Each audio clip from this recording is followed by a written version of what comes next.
An Ideal Husband by Oscar Wilde. Mrs. Marchmont, read by Ezwa. Lady Basildon, read by Gemma Blythe. The part of Mason the manservant, read by Hugh. Lord Caversham, read by James Rye. Mrs. Cheveley, read by Betsy Bush. Lady Chiltern, read by Kristin Hughes. Lady Markby, read by Heather Barnett. The Role of Lord Goring by John Gonzalez. Ophelia, reading the part of Mabel Chiltern. Mr. Montford, read by Matthew Walton. Sir Robert Chiltern, read by David Barnes. Vicomte De Nanjac by Juho Fröjd. James, read by Chris GoringeHarold. Harold, a Footman, read by Zachary Brewster-GeiszLady Phipps by Juho Fröjd. First Act. Scene: the Octagon Room at Sir Robert Chiltern's house in Grosvenor Square. The room is brilliantly lighted and full of guests. At the top of the staircase stands Lady Chiltern, a woman of grave Greek beauty, about 27 years of age. She receives the guests as they come up. Over the well of the staircase hangs a great chandelier with wax lights, which illumine a large 18th-century French tapestry, representing the triumph of love, from a design by Boucher, that is stretched on the staircase wall. On the right is the entrance to the music-room. The sound of a string quartet is faintly heard. The entrance on the left leads to other reception rooms. Mrs. Marchmont and Lady Basildon, two very pretty women, are seated together on a Louis XVI sofa. They are types of exquisite fragility. Their affectation of manner has a delicate charm. Watteau would have loved to paint them. Going on to the Hartlocks tonight, Margaret? I suppose so. Are you? Yes. Horribly tedious parties they give, don't they? Horribly tedious. Never know why I go. Never know why I go anywhere. I come here to be educated. Ah, I hate being educated. So do I. It puts one almost on a level with the commercial classes, doesn't it? But dear Gertrude Chilterns is always telling me that I should have some serious purpose in life, so I come here to try to find one. Looking round through her lorgnette. I don't see anybody here tonight whom one could possibly call a serious purpose. The man who took me in to dinner talked to me about his wife the whole time. How very trivial of him. Terribly trivial. What did your man talk about? About myself? Languidly. And were you interested? Shaking her head. Not in the smallest degree. What martyrs we are, dear Margaret. Rising. And how well it becomes us, Olivia. They rise and go towards the music-room. The Vicomte de Nanjac, a young attache known for his neckties and his Anglomania, approaches with a low bow and enters into conversation, announcing guests from the top of the staircase. Mr. and Lady Jane Barford, Lord Caversham. Enter Lord Caversham, an old gentleman of 70, wearing the riband and star of the Garter, a fine Whig type, rather like a portrait by Lawrence. Good evening, Lady Chiltern. Has my good-for-nothing young son been here? Smiling. I don't think Lord Goring has arrived yet. Coming up to Lord Caversham. Why do you call Lord Goring good-for-nothing? Mabel Chiltern is a perfect example of the English type of prettiness, the apple-blossom type. She has all the fragrance and freedom of a flower. There is a ripple after ripple of sunlight in her hair, and the little mouth, with its parted lips, is expectant, like the mouth of a child. She has the fascinating tyranny of youth, and the astonishing courage of innocence. To sane people she is not reminiscent of any work of art, but she is really like a Tanagra statuette, and would be rather annoyed if she were told so. Because he leads such an idle life. How can you say such a thing? Why, he rides in the Row at 10 o'clock in the morning, goes to the opera 3 times a week, changes his clothes at least 5 times a day, and dines out every night of the season. You don't call that leading an idle life, do you?" Looking at her with a kindly twinkle in his eyes. "You are a very charming young lady." "How sweet of you to say that, Lord Caversham. Do come to us more often. You know we are always at home on Wednesdays, and you look so well with your star." "Never go anywhere now. Sick of London society. Shouldn't mind being introduced to my own tailor. He always votes on the right side. But object strongly to being sent down to dinner with my wife's milliner. Never could stand Lady Caversham's bonnets." "Oh, I love London society. I think it has immensely improved. It is entirely composed now of beautiful idiots and brilliant lunatics. Just what society should be." Which is Goring? Beautiful idiot, or the other thing? Gravely. "I have been obliged for the present to put Lord Goring into a class quite by himself, but he is developing charmingly." "Into what?" With a little curtsy. "I hope to let you know very soon, Lord Caversham." Announcing guests. Lady Markby, Mrs. Cheveley. Enter Lady Markby and Mrs. Cheveley. Lady Markby is a pleasant, kindly, popular woman with grey hair à la marquise and good lace. Mrs. Cheveley, who accompanies her, is tall and rather slight, lips very thin and highly coloured, a line of scarlet on a pallid face, Venetian red hair, aquiline nose, and long throat. Rouge accentuates the natural paleness of her complexion, grey-green eyes that move restlessly. She is in heliotrope, with diamonds. She looks rather like an orchid, and makes great demands on one's curiosity. In all her movements she is extremely graceful, a work of art on the whole, but showing the influence of too many schools. Good evening, dear Gertrude. So kind of you to let me bring my friend Mrs. Cheveley. 2 such charming women should know each other. Advances towards Mrs. Cheveley with a sweet smile, then suddenly stops and bows rather distantly. "I think Mrs. Cheveley and I have met before. I did not know she had married a second time." Genially. Nowadays people marry as often as they can, don't they? It is most fashionable. To Duchess of Marlborough. "Dear Duchess, and how is the Duke? Brains still weak, I suppose? Well, that is only to be expected, is it not? His good father was just the same. There's nothing like race, is there?" Playing with her fan. "But have we really met before, Lady Chiltern? I can't remember where. I have been out of England for so long." "We were at school together, Mrs. Cheveley." Superciliously. "Indeed? I have forgotten all about my school days. I have a vague impression that they were detestable." Coldly. "I am not surprised." In her sweetest manner. "Do you know, I am quite looking forward to meeting your clever husband, Lady Chiltern. Since he has been at the Foreign Office, he has been so much talked of in Vienna. They actually succeed in spelling his name right in the newspapers. That in itself is fame on the Continent." "I hardly think there will be much in common between you and my husband, Mrs. Cheveley." Moves away. Ah, chère madame, quelle surprise! I have not seen you since Berlin. "Not since Berlin, Viscount. 5 years ago." And you are younger and more beautiful than ever. How do you manage it?"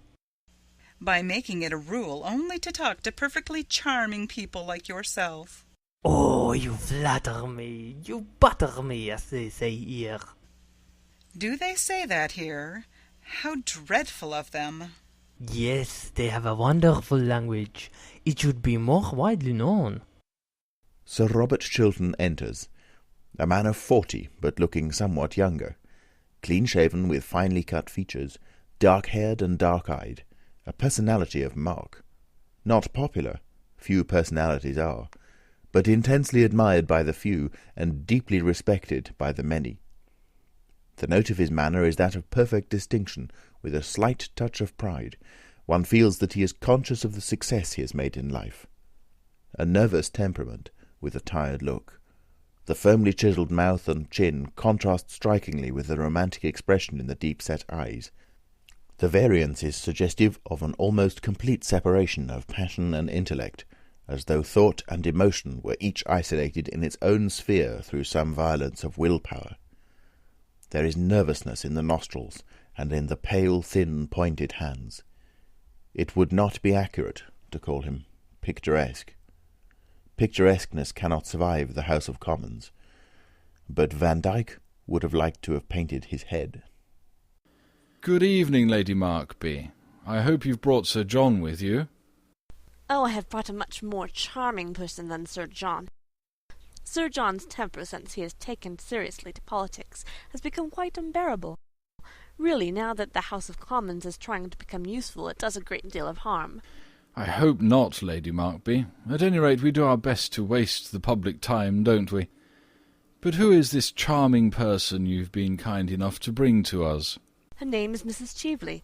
One of the Dorsetshire Cheveleys, I suppose, but I really don't know. Families are so mixed nowadays. Indeed, as a rule, everybody turns out to be somebody else. Mrs. Cheveley? I seem to know the name. She has just arrived from Vienna. Ah, yes, I think I know whom you mean. Oh, she goes everywhere there, and has such pleasant scandals about all her friends. I really must go to Vienna next winter. I hope there is a good chef at the embassy. If there is not, the ambassador will certainly have to be recalled. Pray point out Mrs. Cheveley to me. I should like to see her. Let me introduce you. To Mrs. Cheveley. My dear, Sir Robert Chiltern is dying to know you. Bowing. Everyone is dying to know the brilliant Mrs. Cheveley. Our attaches at Vienna write to us about nothing else. Thank you, Sir Robert. An acquaintance that begins with a compliment is sure to develop into a real friendship. It starts in the right manner, and I find that I know Lady Chiltern already. Really? Yes, she has just reminded me that we were at school together. I remember it perfectly now. She always got the Good Conduct Prize.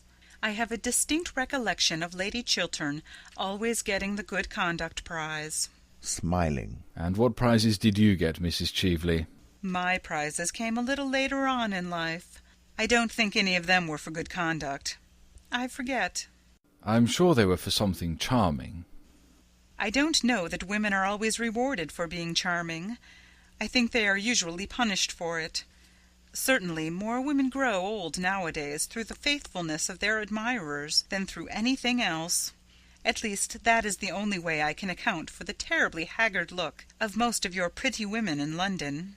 What an appalling philosophy that sounds. To attempt to classify you, Mrs. Cheveley, would be an impertinence. But may I ask, at heart, are you an optimist or a pessimist? Those seem to be the only two fashionable religions left to us nowadays. Oh, I'm neither. Optimism begins in a broad grin, and pessimism ends with blue spectacles. Besides, they are both of them merely poses. You prefer to be natural? Sometimes, but it is such a very difficult pose to keep up. What would those modern psychological novelists of whom we hear so much say to such a theory as that? Ah, the strength of women comes from the fact that psychology cannot explain us. Men can be analyzed, women merely adored. You think science cannot grapple with the problem of women? Science can never grapple with the irrational. That is why it has no future before it in this world. And women represent the irrational. Well-dressed women do. With a polite bow. I fear I could hardly agree with you there. But do sit down. And now tell me, what makes you leave your brilliant Vienna for our gloomy London? Or perhaps the question is indiscreet. Questions are never indiscreet. Answers sometimes are. Well, at any rate, may I know if it is politics or pleasure? Politics are my only pleasure. You see, nowadays it is not fashionable to flirt until one is 40, or to be romantic till one is 45. So we poor women who are under 30, or say we are, have nothing open to us but politics or philanthropy. and philanthropy seems to me to have become simply the refuge of people who wish to annoy their fellow creatures. I prefer politics. I think they are more becoming. A political life is a noble career. Sometimes. And sometimes it is a clever game, Sir Robert. And sometimes it is a great nuisance. Which do you find it? I? A combination of all three. Drops her fan. Picks up fan. Allow me. Thanks. But you have not told me yet what makes you honour London so suddenly. Our season is almost over. Oh, I don't care about the London season. It is too matrimonial. People are either hunting for husbands or hiding from them. I wanted to meet you. It is quite true. You know what a woman's curiosity is. Almost as great as a man's. I wanted immensely to meet you, and to ask you to do something for me. I hope it is not a little thing, Mrs. Cheveley. I find that little things are so very difficult to do. After a moment's reflection. No, I don't think it is quite a little thing. I am so glad. Do tell me what it is. Later on. Rises. And now may I walk through your beautiful house? I hear your pictures are charming. Poor Baron Arnheim. You remember the Baron? Used to tell me that you had some wonderful Corot. With an almost imperceptible start. Did you know Baron Arnheim well? Smiling. Intimately. Did you? At one time. Wonderful man, wasn't he? After a pause. He was very remarkable in many ways. I often think it such a pity he never wrote his memoirs. They would have been most interesting. Yes, he knew men and cities well, like the old Greek. Without the dreadful disadvantage of having a Penelope waiting at home for him. Lord Goring. Enter Lord Goring, 34, but always says he is younger. A well-bred, expressionless face. He is clever, but would not like to be thought so. A flawless dandy, he would be annoyed if he were considered romantic. He plays with life, and is on perfectly good terms with the world. He is fond of being misunderstood. It gives him a post of vantage. Good evening, my dear Arthur. Mrs. Cheveley, allow me to introduce to you Lord Goring, the idlest man in London. I have met Lord Goring before. Bowing. I did not think you would remember me, Miss Cheveley. My memory is under admirable control. And are you still a bachelor? I believe so. How very romantic. Oh, I am not at all romantic. I am not old enough. I leave romance to my seniors. Lord Goring is the result of Boodle's club, Mrs. Cheveley. He reflects every credit on the institution. May I ask, are you staying in London long? That depends partly on the weather, partly on the cooking, and partly on Sir Robert. You are not going to plunge us into a European war, I hope. There is no danger at present. She nods to Lord Goring with a look of amusement in her eyes, and goes out with Sir Robert Chiltern. Lord Goring saunters over to Mabel Chiltern. You were very late. Have you missed me? Awfully. Then I am sorry I did not stay away longer. I like being missed. How very selfish of you. I am very selfish. You are always telling me of your bad qualities, Lord Goring. I have only told you half of them as yet, Miss Mabel. Are the others very bad? Quite dreadful. When I think of them at night, I go to sleep at once. Well, I delight in your bad qualities. I wouldn't have you part with one of them. How very nice of you. But then, you are always nice. By the way, I want to ask you a question, Miss Mabel. Who brought Mrs. Cheveley here? That woman in heliotrope, who has just gone out to the room with your brother? Oh, I think Lady Markby brought her. Why do you ask? I haven't seen her for years, that is all. What an absurd reason. All reasons are absurd. What sort of woman is she? Oh, a genius in the daytime, and a beauty at night. I dislike her already. That shows your admirable good taste. Approaching. Oh, the English young lady is the dragon of good taste, is she not? Quite the dragon of good taste. So the newspapers are always telling us. I read all your English newspapers. I find them so amusing.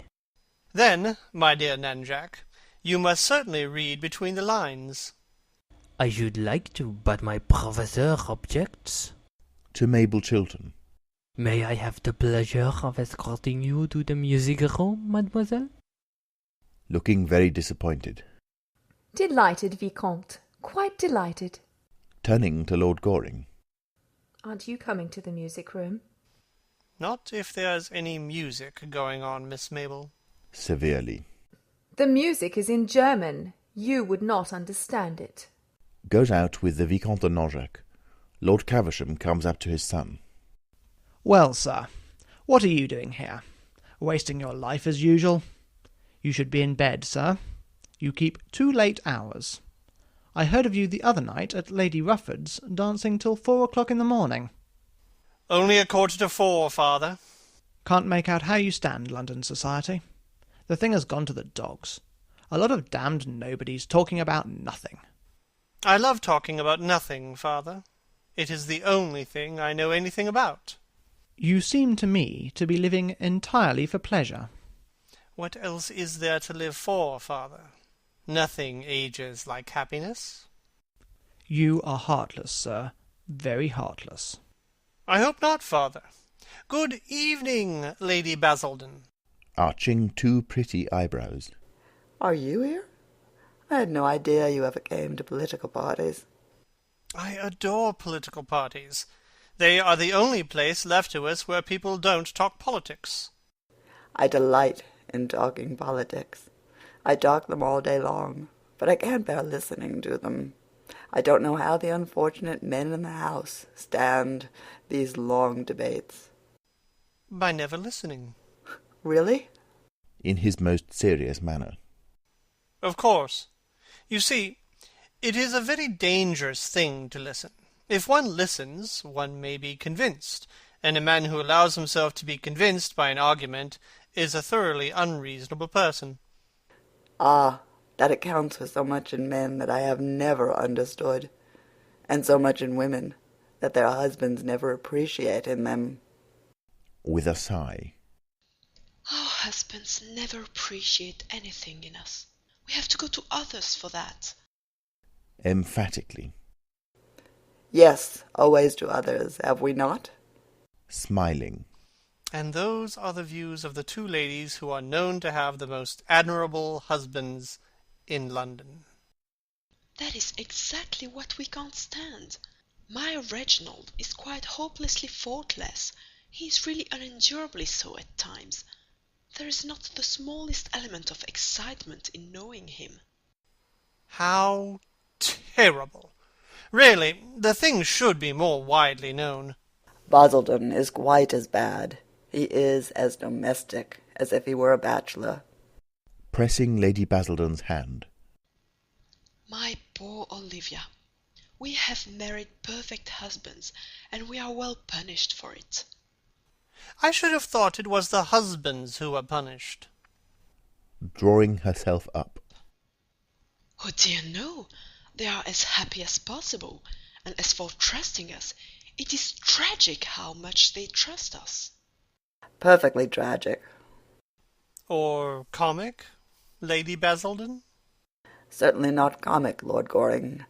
How unkind of you to suggest such a thing. I am afraid Lord Goring is in the camp of the enemy, as usual. I saw him talking to that Mrs. Cheveley when he came in. Handsome woman, Mrs. Cheveley. Stiffly.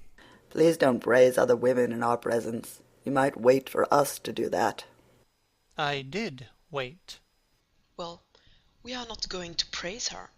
I hear she went to the opera on Monday night and told Tommy Ruford at supper that, as far as she could see, London society was entirely made up of dowdies and dandies.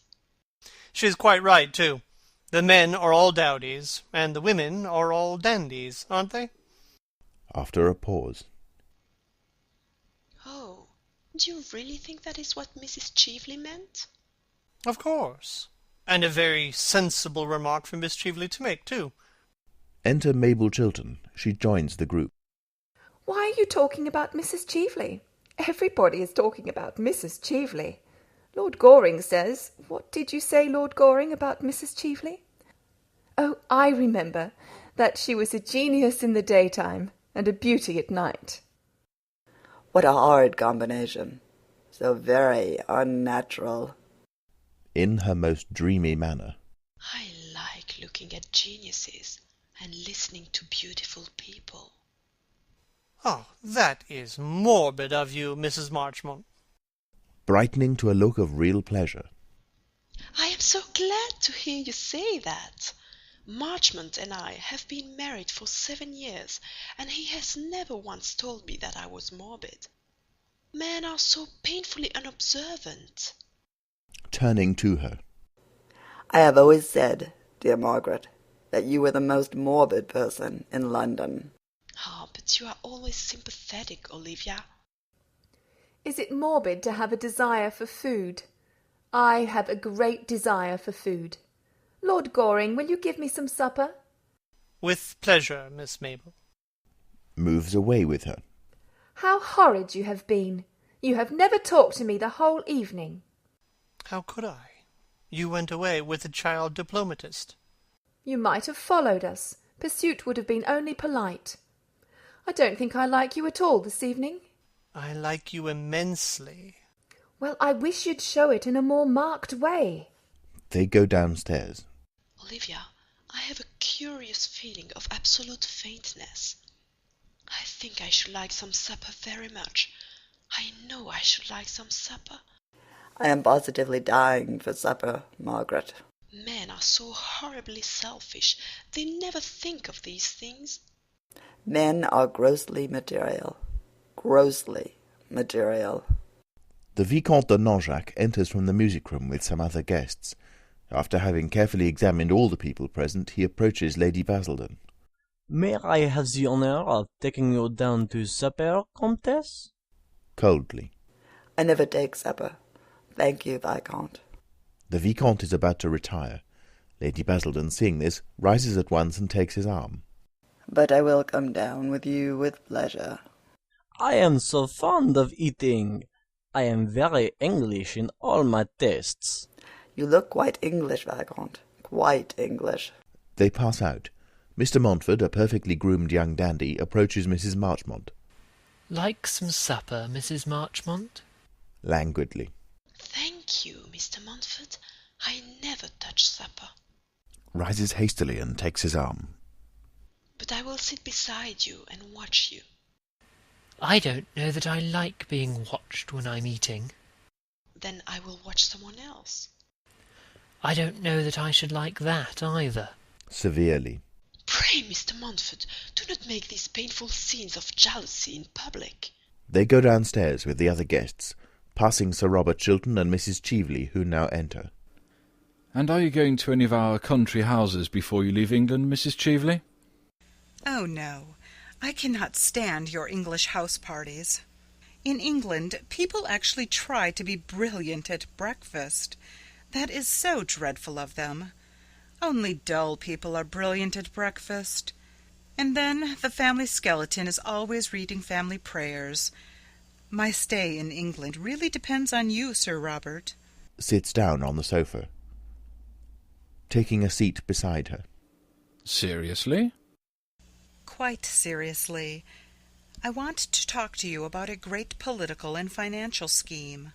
About this Argentine Canal Company, in fact. What a tedious, practical subject for you to talk about, Mrs. Cheveley. Oh, I like tedious practical subjects. What I don't like are tedious practical people. There is a wide difference. Besides, you are interested, I know, in international canal schemes. You were Lord Radley's secretary, weren't you, when the government bought the Suez Canal shares? Yes, but the Suez Canal was a very great and splendid undertaking. It gave us our direct route to India. It had imperial value. It was necessary that we should have control.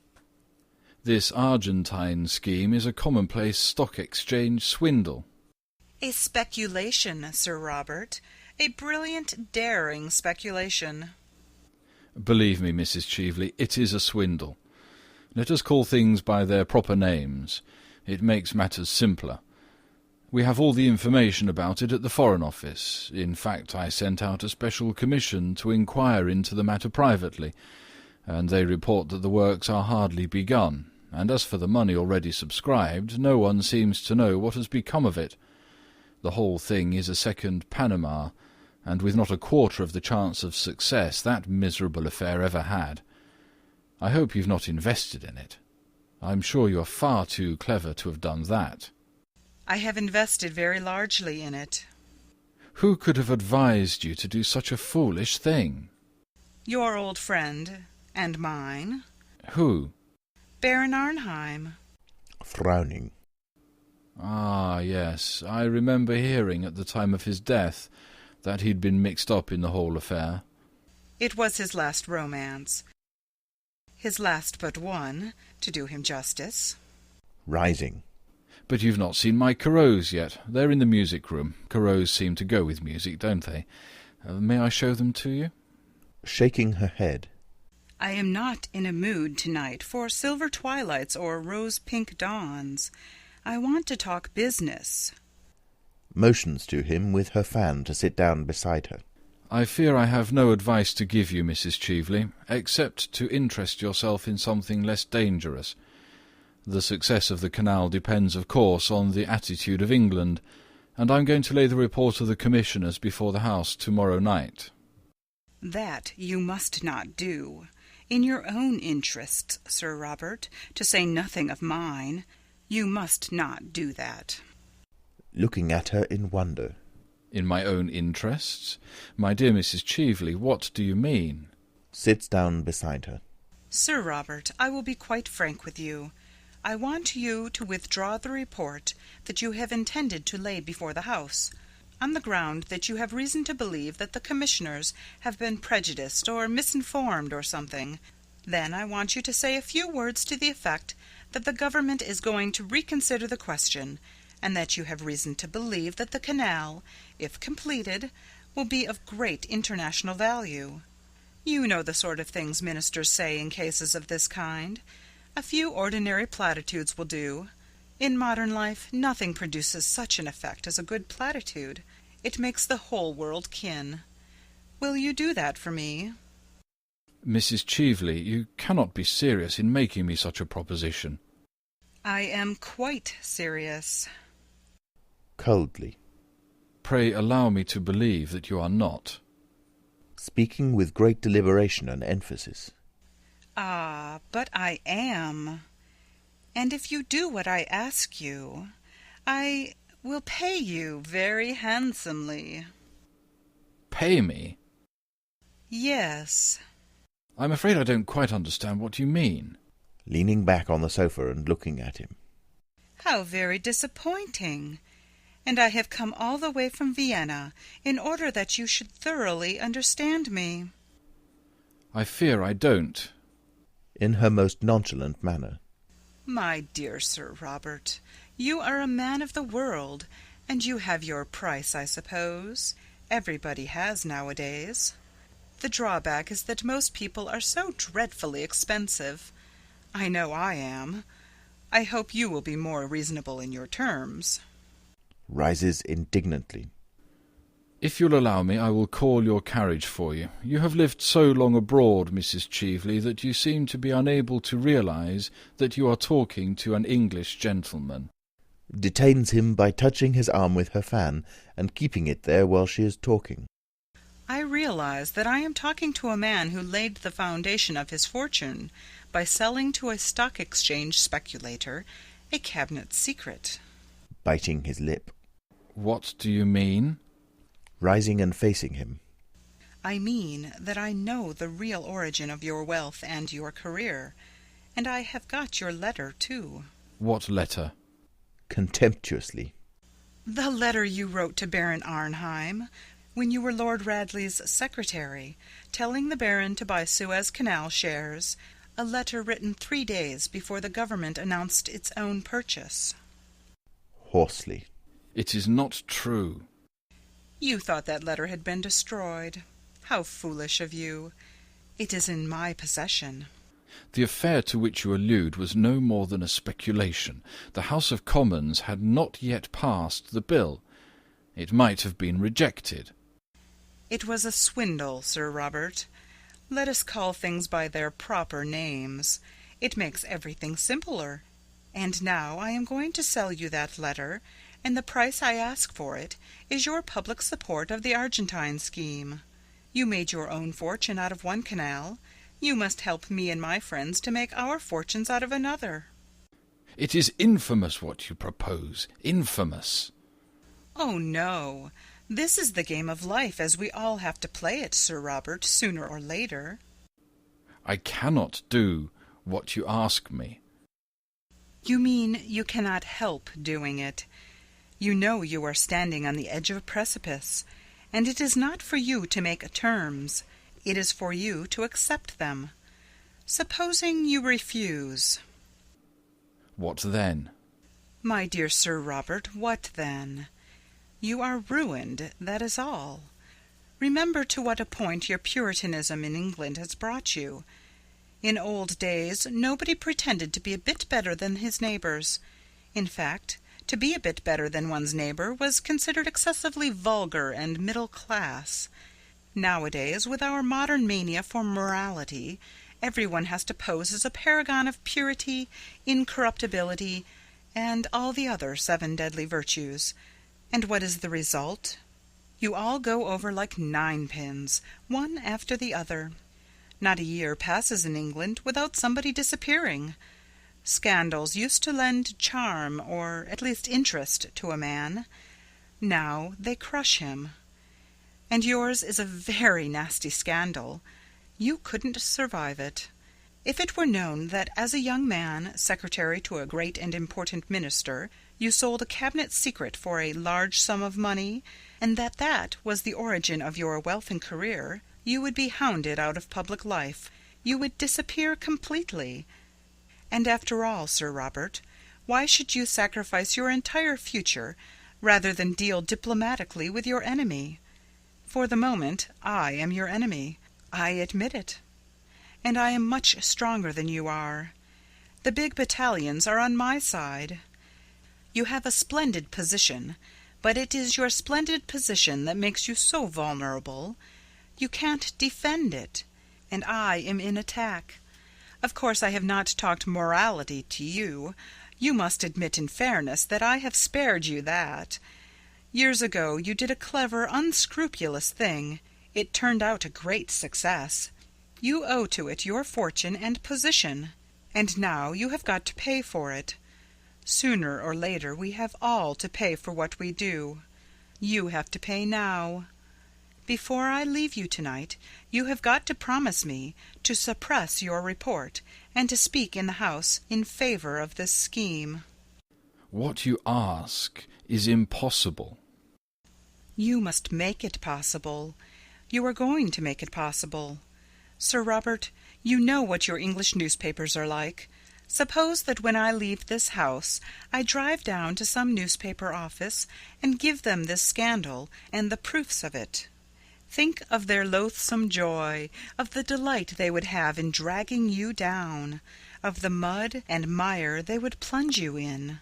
Think of the hypocrite, with his greasy smile, penning his leading article, and arranging the foulness of the public placard. Stop. You want me to withdraw the report, and to make a speech stating that I believe there are possibilities in the scheme? Sitting down on the sofa. Those are my terms. In a low voice. I will give you any sum of money you want. Even you are not rich enough, Sir Robert, to buy back your past. No man is.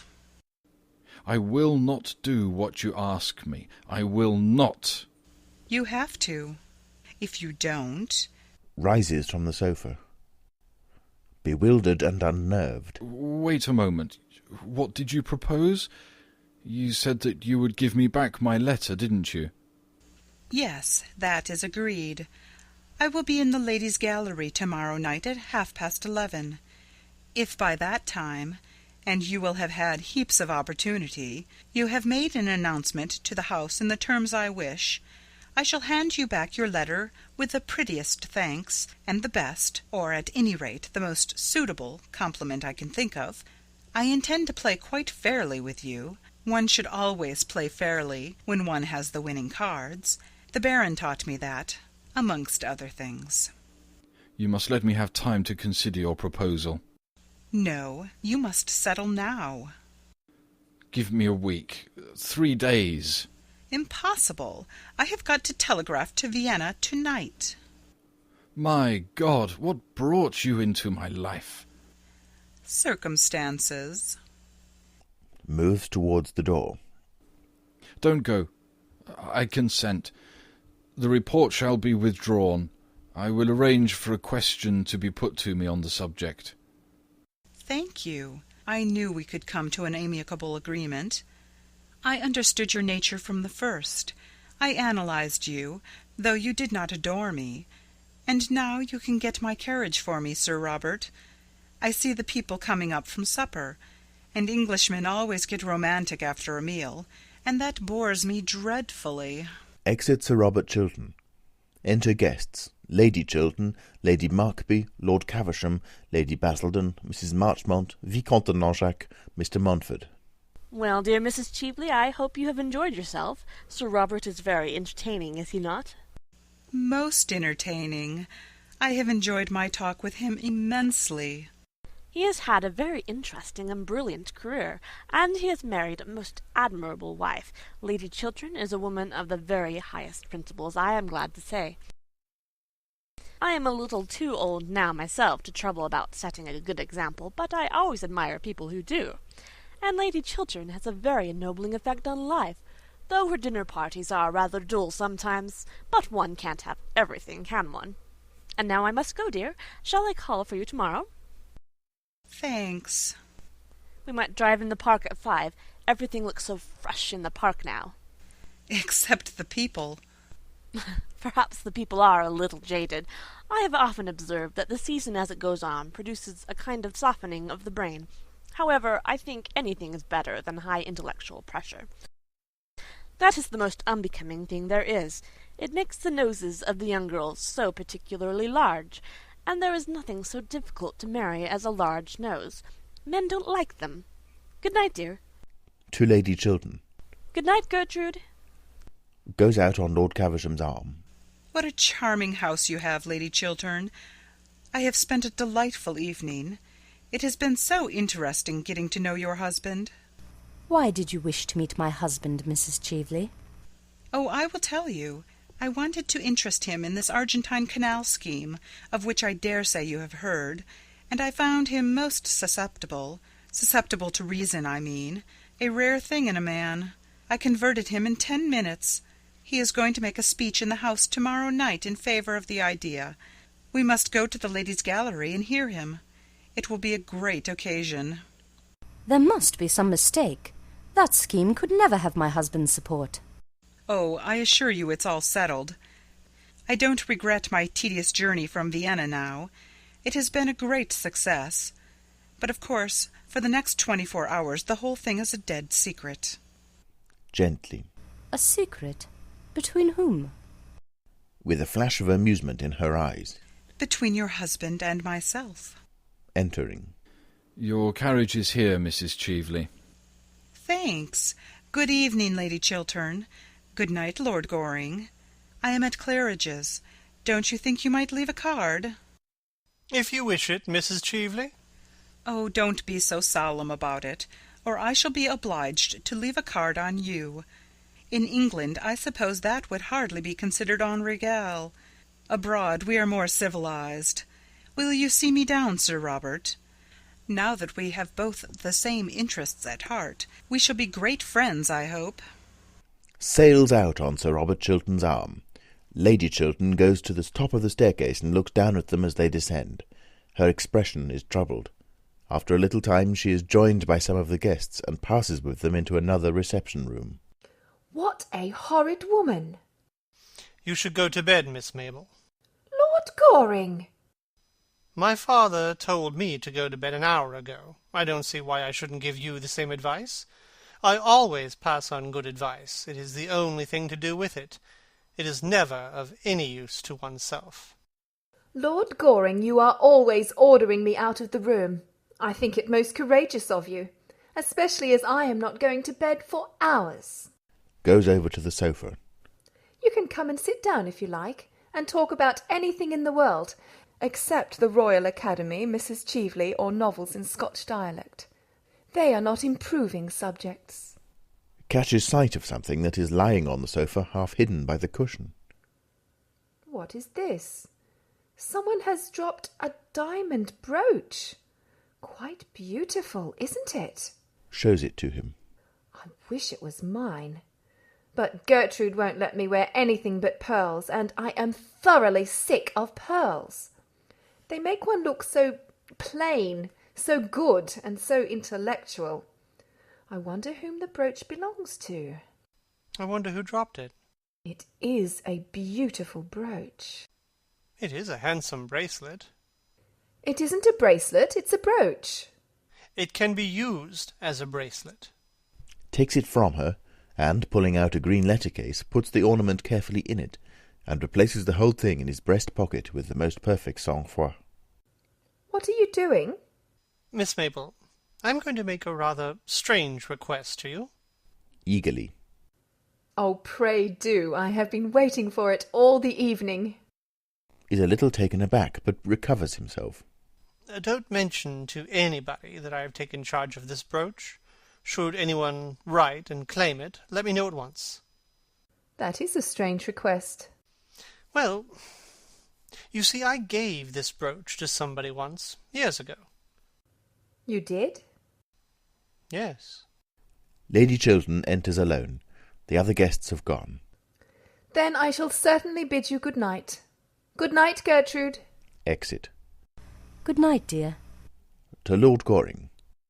You saw whom Lady Markby brought here tonight? Yes, it was an unpleasant surprise. Why did she come here for? Apparently to try and lure Robert to uphold some fraudulent scheme in which she is interested. The Argentine Canal, in fact. She has mistaken her man, hasn't she?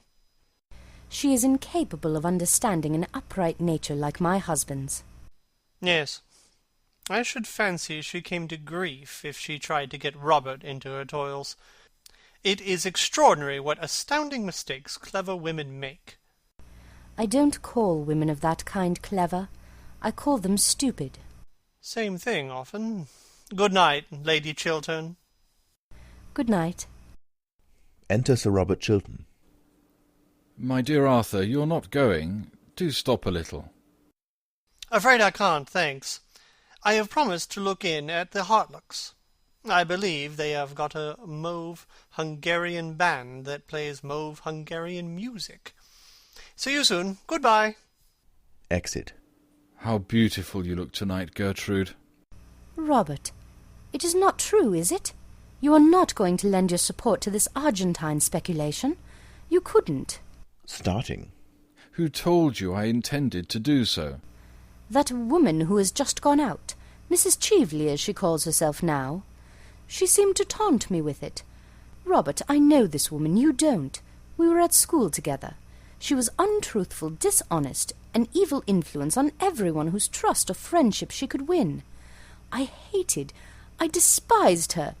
She stole things. She was a thief. She was sent away for being a thief. Why do you let her influence you? Gertrude, what you tell me may be true, but it happened many years ago. It is best forgotten. Mrs. Cheveley may have changed since then. No one should be entirely judged by their past. Sadly. One's past is what one is.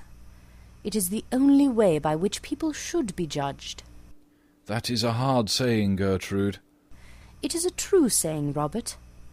And what did she mean by boasting that she had got you to lend your support, your name, to a thing I have heard you describe as the most dishonest and fraudulent scheme there has ever been in political life? Biting his lip. I was mistaken in the view that I took. We all may make mistakes. But you told me yesterday that you had received the report from the Commission, and that it entirely condemned the whole thing. Walking up and down. I have reasons now to believe that the Commission was prejudiced, or at any rate misinformed. Besides, Gertrude, public and private life are different things. They have different laws, and move on different lines. They should both represent man at his highest. I see no difference between them. Stopping. In the present case, on a matter of practical politics, I have changed my mind. That is all. All? Sternly. Yes. Robert! Oh, it is horrible that I should have to ask you such a question. Robert, are you telling me the whole truth? Why do you ask me such a question? After a pause. Why do you not answer it? Sitting down. Gertrude, truth is a very complex thing, and politics is a very complex business. There are wheels within wheels. One may be under certain obligations to people that one must pay. Sooner or later in political life one has to compromise. Everyone does. Compromise? Robert, why do you talk so differently tonight from the way I have always heard you talk? Why are you changed? I am not changed, but circumstances alter things. Circumstances should never alter principles. But if I told you... What? That it was necessary, vitally necessary. It can never be necessary to do what is not honourable. Or if it be necessary, then what is it that I have loved? But it is not, Robert. Tell me it is not. Why should it be? What gain would you get? Money? We have no need of that. And money that comes from a tainted source is a degradation. Power? But power is nothing in itself. It is power to do good that is fine, that and that only. What is it, then? Robert, tell me why you are going to do this dishonourable thing. Gertrude, you have no right to use that word. I told you it was a question of rational compromise. It is no more than that. Robert, that is all very well for other men, for men who treat life simply as a sordid speculation, but not for you, Robert, not for you. You are different. All your life you have stood apart from others. You have never let the world soil you. To the world, as to myself, you have been an ideal always. Oh, be that ideal still. That great inheritance throw not away. That tower of ivory do not destroy. Robert, men can love what is beneath them, things unworthy, stained, dishonoured. We women worship when we love, and when we lose our worship, we lose everything. Oh, don't kill my love for you, don't kill that! Gertrude! I know that there are men with horrible secrets in their lives, men who have done some shameful thing, and who in some critical moment have to pay for it by doing some other act of shame. Oh, don't tell me you are such as they are! Robert, is there in your life any secret dishonour or disgrace? Tell me at once that... That what? Speaking very slowly. That our lives may drift apart. Drift apart? That they may be entirely separate. It would be better for us both. Gertrude, there is nothing in my past life that you might not know. I was sure of it, Robert, I was sure of it. But why did you say those dreadful things, things so unlike your real self? Don't let us ever talk about the subject again. You will write, won't you, to Mrs. Cheveley, and tell her that you cannot support this scandalous scheme of hers. If you have given her any promise, you must take it back, that is all. Must I write and tell her that? Surely, Robert, what else is there to do? I might see her personally. It would be better. You must never see her again, Robert. She is not a woman you should ever speak to. She is not worthy to talk to a man like you. No, you must write to her at once, now, this moment, and let your letter show her that your decision is quite irrevocable. Right this moment? Yes. But it is so late. It is close on 12. That makes no matter. She must know at once that she has been mistaken in you, and that you are not a man to do anything base or underhanded or dishonourable. Write here, Robert. Write that you decline to support this scheme of hers, as you hold it to be a dishonest scheme. Yes, write the word dishonest. She knows what that word means. Sir Robert Chiltern sits down and writes a letter. His wife takes it up and reads it. Yes, that will do. Rings bell. And now the envelope. He writes the envelope slowly. Enter Mason. Have this letter sent at once to Claridge's Hotel. There is no answer. Exit Mason. Lady Chiltern kneels down beside her husband and puts her arms around him. Robert, love gives one an instinct to things. I feel tonight that I have saved you from something that might have been a danger to you, from something that might have made men honour you less than they do. I don't think you realize sufficiently, Robert, that you have brought into the political life of our time a nobler atmosphere, a finer attitude towards life, a freer air of purer aims and higher ideals. I know it, and for that I love you, Robert. Oh, love me always, Gertrude, love me always. I will love you always, because you will always be worthy of love. We needs must love the highest when we see it. Kisses him and rises and goes out. Sir Robert Chiltern walks up and down for a moment, then sits down and buries his face in his hands. The servant enters and begins pulling out the lights. Sir Robert Chiltern looks up. Put out the lights, Mason. Put out the lights. The servant puts out the lights. The room becomes almost dark. The only light there is comes from the great chandelier that hangs over the staircase and illumines the tapestry of the triumph of love. End of Act 1.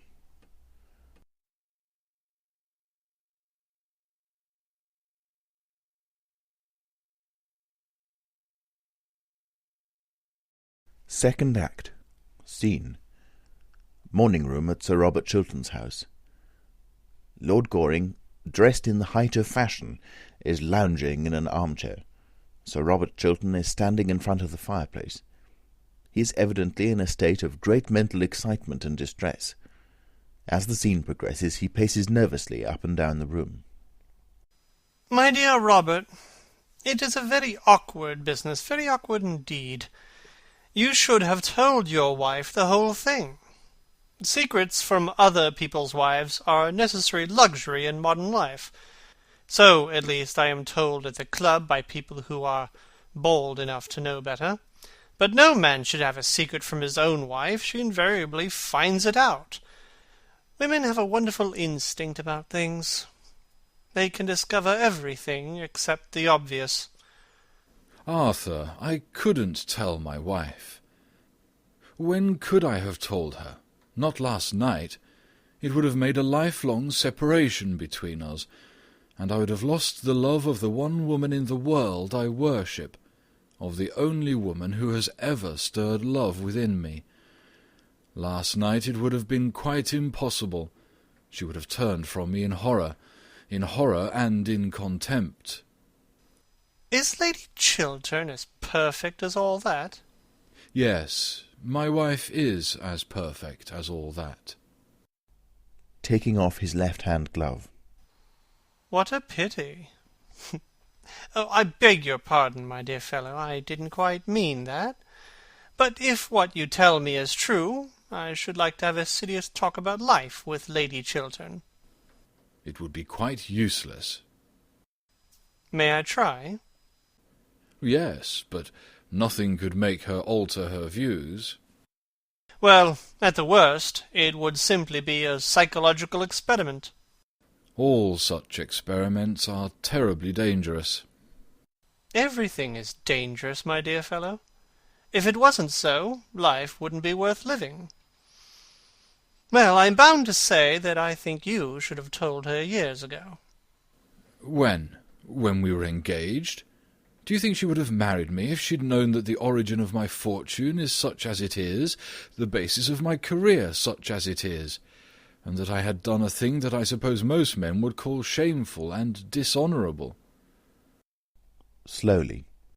Yes, most men would call it ugly names. There is no doubt of that. Bitterly. Men who every day do something of the same kind themselves. Men who, each one of them, have worse secrets in their own lives. That is the reason they are so pleased to find out other people's secrets. It distracts public attention from their own. And, after all, whom did I wrong by what I did? No one. Looking at him steadily. Except yourself, Robert. After a pause.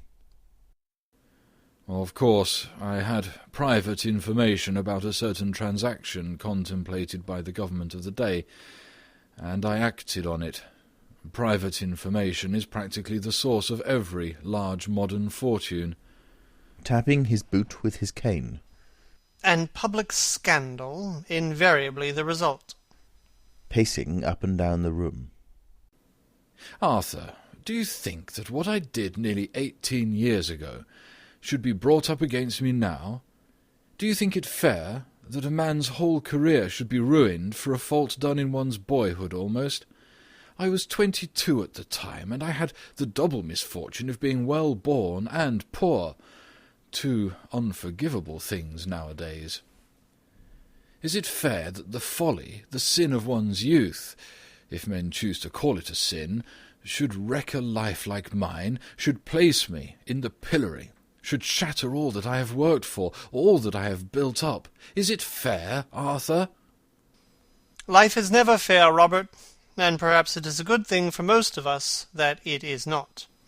Every man of ambition has to fight his century with its own weapons. What this century worships is wealth. The god of this century is wealth. To succeed, one must have wealth. At all costs, one must have wealth. You underrate yourself, Robert. Believe me, without wealth, you could have succeeded just as well. When I was old, perhaps, when I had lost my passion for power, or could not use it, when I was tired, worn out, disappointed. I wanted my success when I was young.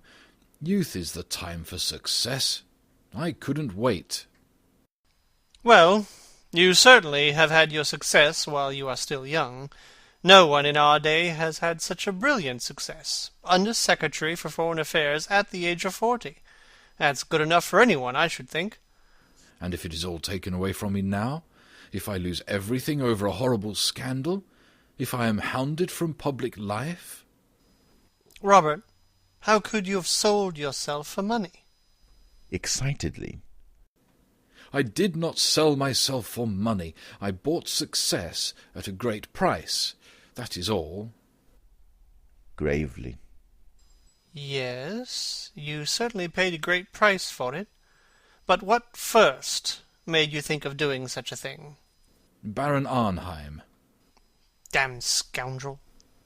No, he was a man of a most subtle and refined intellect, a man of culture, charm, and distinction, one of the most intellectual men I ever met. Ah, I prefer a gentlemanly fool any day. There is more to be said for stupidity than people imagine. Personally, I have a great admiration for stupidity. It is a sort of fellow feeling, I suppose. But how did he do it? Tell me the whole thing. Throws himself into an armchair by the writing table. One night, after dinner, at Lord Radley's, the Baron began talking about success in modern life, as something that one could reduce to an absolutely definite science. With that wonderfully fascinating quiet voice of his, he expounded to us the most terrible of all philosophies, the philosophy of power. preached to us the most marvellous of all gospels, the gospel of gold. I think he saw the effect he had produced on me, for some days afterwards he wrote and asked me to come and see him. He was living then in Park Lane, in the house Lord Woolcombe has now. I remember so well now. With a strange smile on his pale, curved lips, he led me through his wonderful picture gallery, showed me his tapestries, his enamels, his jewels, his carved ivories, made me wonder at the strange loveliness of the luxury in which he lived, and then told me that luxury was nothing but a background, a painted scene in a play, and that power over other men, power over the world, was the one thing worth having, the one supreme pleasure worth knowing, the one joy one never tired of, and that in our century only the rich possessed it. With great deliberation. A thoroughly shallow creed. Rising. I didn't think so then. I don't think so now. Wealth has given me enormous power.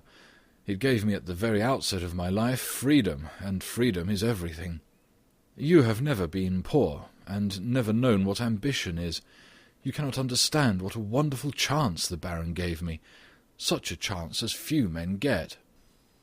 Fortunately for them, if one is to judge by results. But tell me, definitely, how did the Baron finally persuade you to do what you did? When I was going away, he said to me that if I ever could give him any private information of real value, he would make me a very rich man. I was dazed at the prospect he held out to me, and my ambition and my desire for power were at that time boundless. 6 weeks later, certain private documents passed through my hands. Keeping his eyes steadily fixed on the carpet. State documents? Yes. Lord Goring sighs, then passing his hand across his forehead, looks up.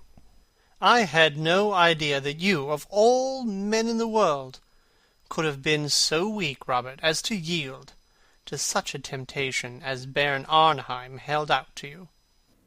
Weak? Oh, I am sick of hearing that phrase, sick of using it about others. Weak? Do you really think, Arthur, that it is weakness that yields to temptation? I tell you that there are terrible temptations that it requires strength and courage to yield to. To stake all one's life on a single moment, to risk everything on one throw, whether the stake be power or pleasure, I care not. There is no weakness in that. There is a horrible, a terrible courage. I had that courage. I sat down the same afternoon and wrote Baron Arnheim the letter this woman now holds. He made $750,000 over the transaction. And you? I received from the Baron £110,000. You were worth more, Robert. No, that money gave me exactly what I wanted, power over others. I went into the house immediately. The Baron advised me in finance from time to time. Before 5 years I had almost trebled my fortune.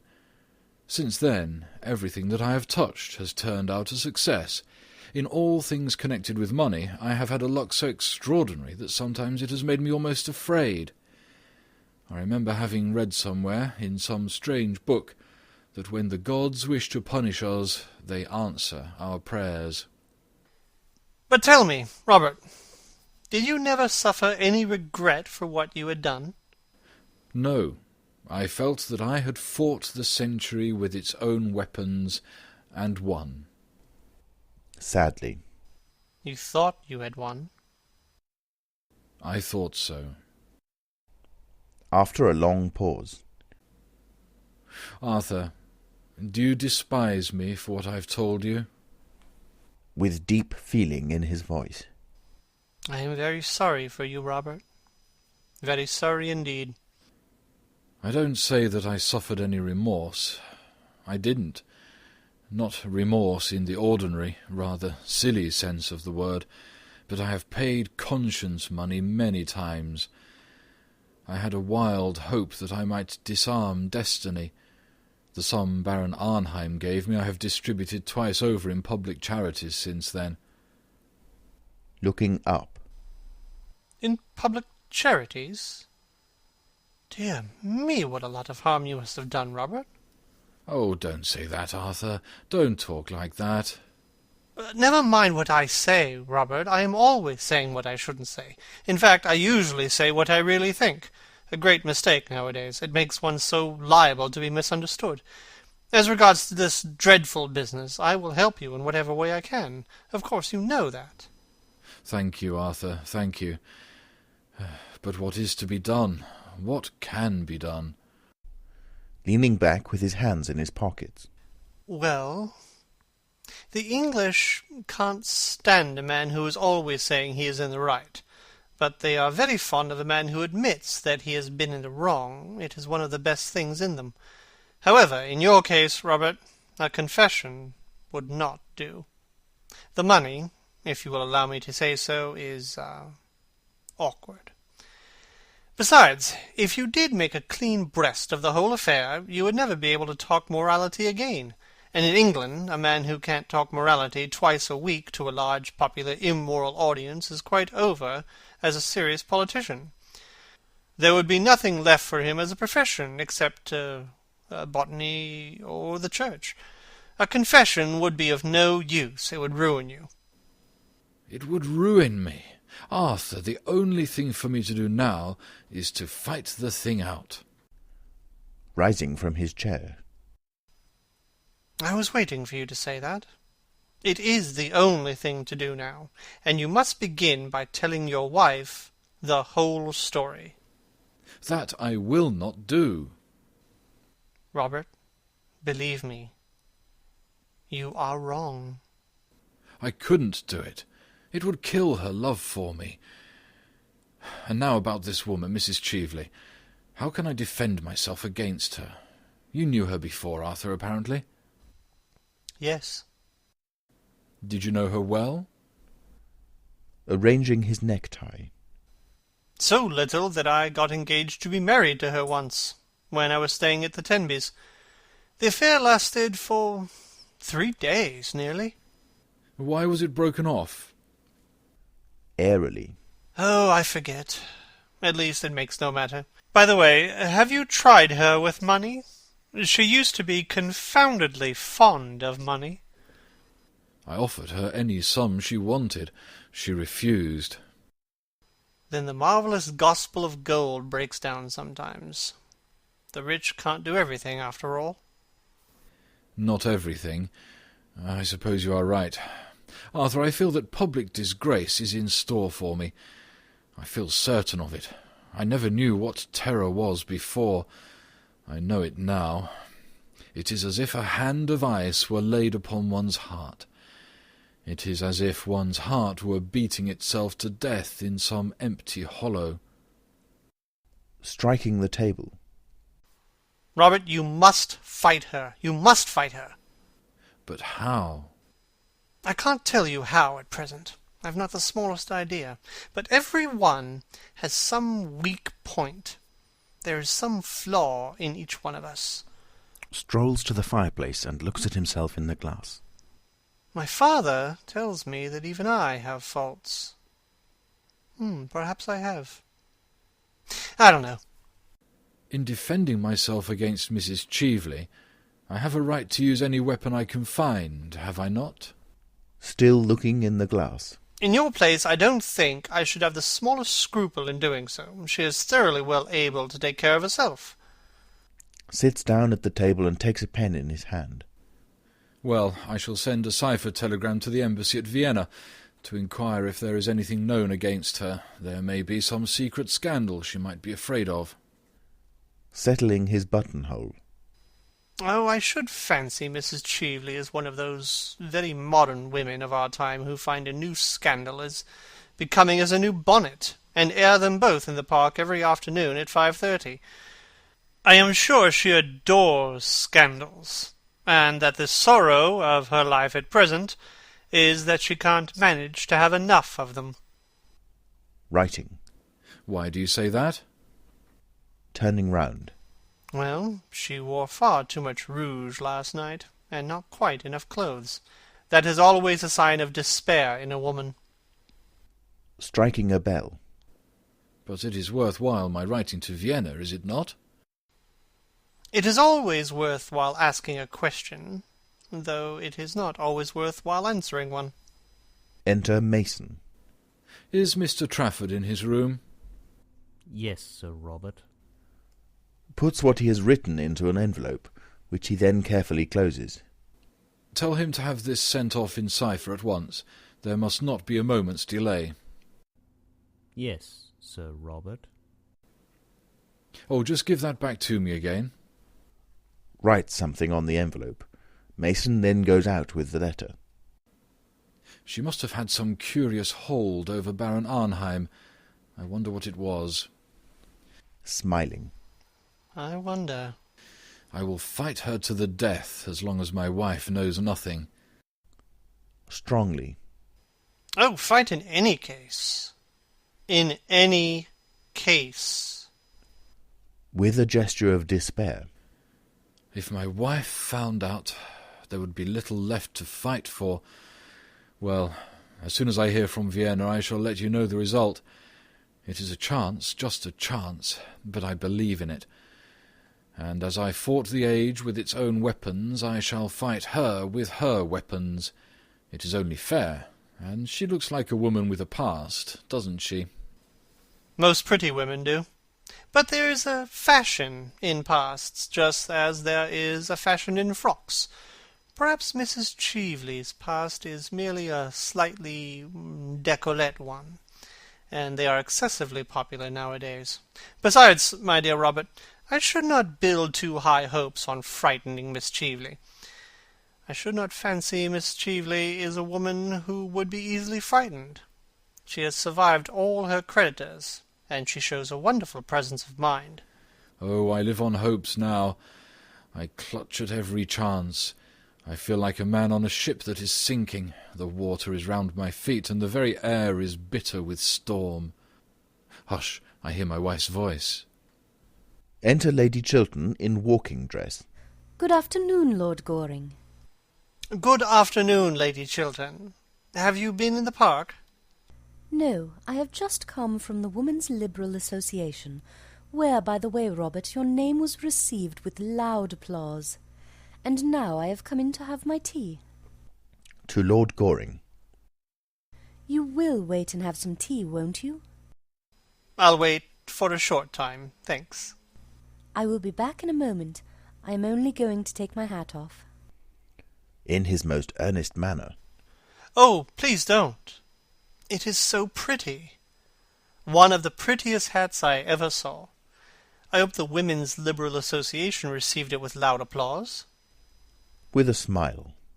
We have much more important work to do than look at each other's bonnets, Lord Goring.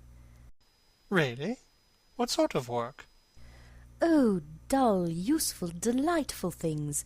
Factory Acts, female inspectors, the 8 Hours Bill, the parliamentary franchise, everything, in fact, that you would find thoroughly uninteresting. And never bonnets? With mock indignation. Never bonnets. Never.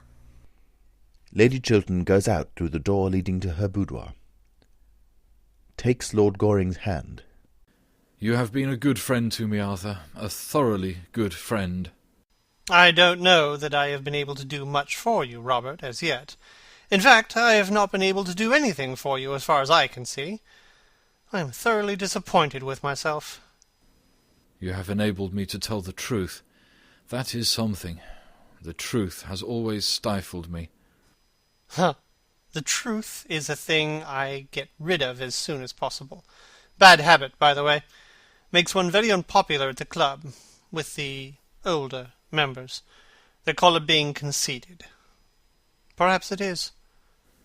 I would to God that I'd been able to tell the truth, to live the truth.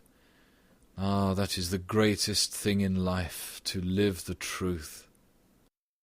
Sighs and goes towards the door. I'll see you soon again, Arthur, shan't I? Certainly, whenever you like. I'm going to look in at the bachelor's ball tonight, unless I find something better to do, but I'll come round tomorrow morning. If you should want me tonight by any chance, send round a note to Curzon Street. Thank you. As he reaches the door, Lady Chiltern enters from her boudoir. You are not going, Robert? I have some letters to write, dear. Going to him. You work too hard, Robert. You seem never to think of yourself, and you are looking so tired. It is nothing, dear, nothing. He kisses her and goes out. To Lord Goring. Do sit down. I am so glad you have called. I wanted to talk to you about... well, not about bonnets or the Women's Liberal Association. You take far too much interest in the first subject and not nearly enough in the second. You want to talk to me about Mrs. Cheveley? Yes, you have guessed it. After you left last night, I found out that what she had said was really true. Of course, I made Robert write her a letter at once withdrawing his promise. So he gave me to understand. To have kept it would have been the first stain on a career that has been stainless always. Robert must be above reproach. He is not like other men. He cannot afford to do what other men do. She looks at Lord Goring, who remains silent. Don't you agree with me? You are Robert's greatest friend. You are our greatest friend, Lord Goring. No one except myself knows Robert better than you do. He has no secrets from me, and I don't think he has any from you. He certainly has no secrets from me. At least I don't think so.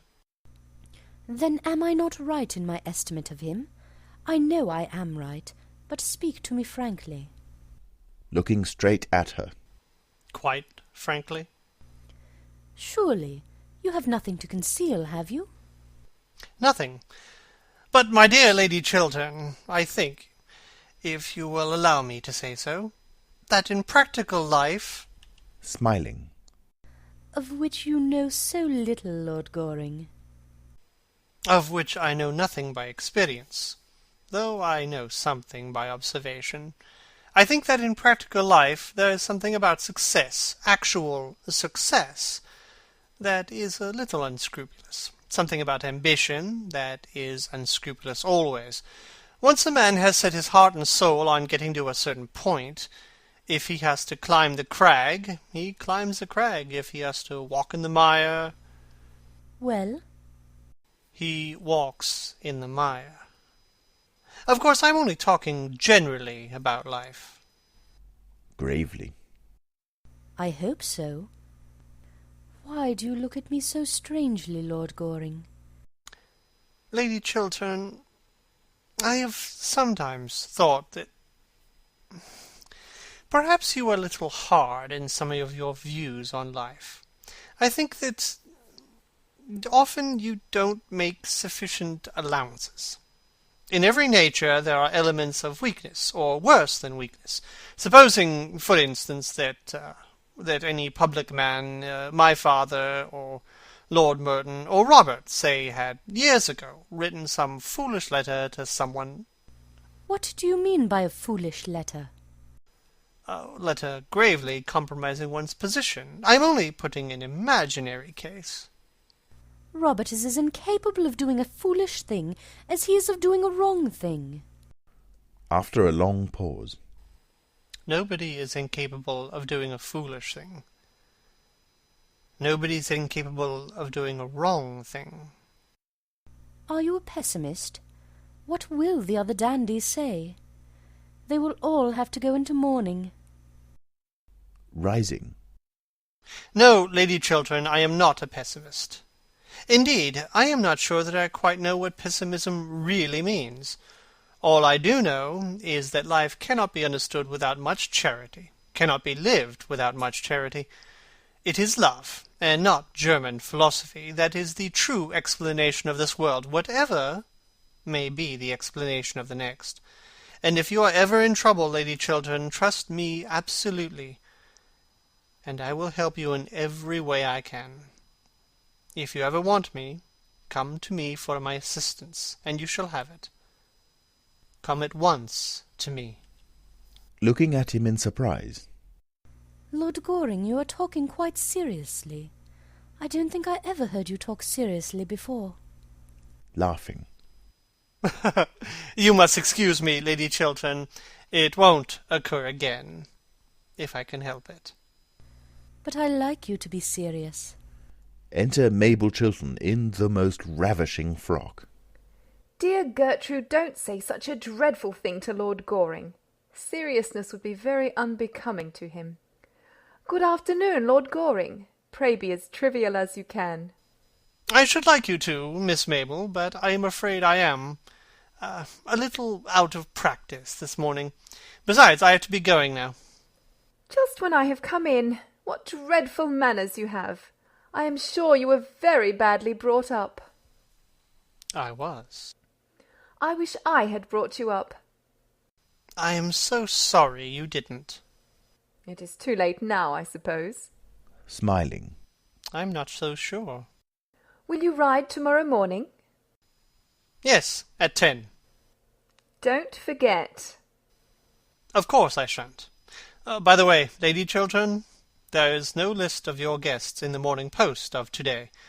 It has apparently been crowded out by the County Council, or the Lambeth Conference, or something equally boring. Could you let me have a list? I have a particular reason for asking you. I am sure Mr. Trafford will be able to give you one. Thanks so much. Tommy is the most useful person in London. Turning to her. And who is the most ornamental? Triumphantly. I am. How clever of you to guess it. Takes up his hat and cane. Goodbye, Lady Chiltern. You will remember what I said to you, won't you? Yes, but I don't know why you said it to me. I hardly know myself. Goodbye, Miss Mabel. With a little moo of disappointment. I wish you were not going. I have had 4 wonderful adventures this morning. 4.5, in fact. You might stop and listen to some of them. How very selfish of you to have 4.5. There won't be any left for me. I don't want you to have any. They would not be good for you. That is the first unkind thing you have ever said to me. How charmingly you said it. 10 tomorrow. Sharp. Quite sharp. But don't bring Mr. Trafford. With a little toss of the head. Of course I shan't bring Tommy Trafford. Tommy Trafford is in great disgrace. I am delighted to hear it. Bows and goes out. Gertrude, I wish you would speak to Tommy Trafford. What has poor Mr. Trafford done this time? Robert says he is the best secretary he has ever had. Well, Tommy has proposed to me again. Tommy really does nothing but propose to me. He proposed to me last night in the music room when I was quite unprotected, as there was an elaborate trio going on. I didn't dare to make the smallest repartee, I need hardly tell you. If I had, it would have stopped the music at once. Musical people are so absurdly unreasonable. They always want one to be perfectly dumb at the very moment when one is longing to be absolutely deaf. Then he proposed to me in broad daylight this morning, in front of that dreadful statue of Achilles. Really, the things that go on in front of that work of art are quite appalling. The police should interfere. At luncheon I saw by the glare in his eye that he was going to propose again, and I just managed to check him in time by assuring him that I was a bimetallist. Fortunately, I don't know what bimetallism means, and I don't believe anybody else does either, but the observation crushed Tommy for 10 minutes. He looked quite shocked. And then Tommy is so annoying in the way he proposes. If he proposed at the top of his voice, I should not mind it so much. That might produce some effect on the public. But he does it in a horrid confidential way. When Tommy wants to be romantic, he talks to one just like a doctor. I'm very fond of Tommy, but his methods of proposing are quite out of date. I wish, Gertrude, you would speak to him, and tell him that once a week is quite often enough to propose to anyone, and that it should always be done in a manner that attracts some attention. Dear Mabel, don't talk like that. Besides, Robert thinks very highly of Mr. Trafford. He believes he has a brilliant future before him. Oh, I wouldn't marry a man with a future before him for anything under the sun. Mabel! I know, dear. You married a man with a future, didn't you? But Robert was a genius, and you have a noble, self-sacrificing character. You can stand geniuses. I have no character at all, and Robert is the only genius I could ever bear. As a rule, I think they are quite impossible. Geniuses talk so much, don't they? Such a bad habit. And they are always thinking about themselves, when I want them to be thinking about me.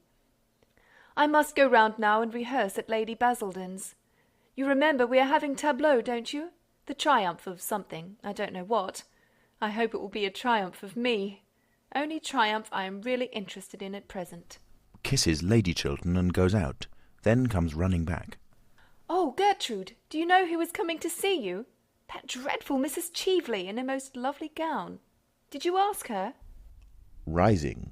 Mrs. Cheveley? Coming to see me? Impossible. I assure you she is coming upstairs, as large as life and not nearly so natural. You need not wait, Mabel. Remember, Lady Basildon is expecting you. Oh, I must shake hands with Lady Markby. She is delightful. I love being scolded by her. Enter Mason. Lady Markby, Mrs. Cheveley. Enter Lady Markby and Mrs. Cheveley, advancing to meet them. Dear Lady Markby, how nice of you to come and see me. Shakes hands with her and bows somewhat distantly to Mrs. Cheveley. Won't you sit down, Mrs. Cheveley? Thanks. Isn't that Miss Chiltern? I should like so much to know her. Mabel, Mrs. Cheveley wishes to know you. Mabel Chiltern gives a little nod. Sitting down. I thought your frock so charming last night, Miss Chiltern. So simple and suitable. Really? I must tell my dressmaker. It will be such a surprise to her. Goodbye, Lady Markby. Going already? I am so sorry, but I am obliged to. I am just off to rehearsal. I have got to stand on my head in some tableau. On your head, child? Oh, I hope not. I believe it is most unhealthy. Takes a seat on the sofa next to Lady Chiltern. But it is for an excellent charity, in aid of the undeserving, the only people I am really interested in. I am the secretary, and Tommy Trafford is treasurer. And what is Lord Goring? Oh, Lord Goring is president. The post should suit him admirably, unless he has deteriorated since I knew him first. Reflecting. You are remarkably modern, Mabel. A little too modern, perhaps. Nothing is so dangerous as being too modern. One is apt to grow old-fashioned quite suddenly. I have known many instances of it. What a dreadful prospect! Ah, my dear, you need not be nervous. You will always be as pretty as possible. That is the best fashion there is, and the only fashion that England succeeds in setting. With a curtsy. Thank you so much, Lady Markby, for England and myself. Goes out. Turning to Lady Chiltern. Dear Gertrude, we just called to know if Mrs. Cheveley's diamond brooch has been found. Here? Yes, I missed it when I got back to Claridge's, and I thought I might possibly have dropped it here. I have heard nothing about it, but I will send for the butler and ask. Touches the bell.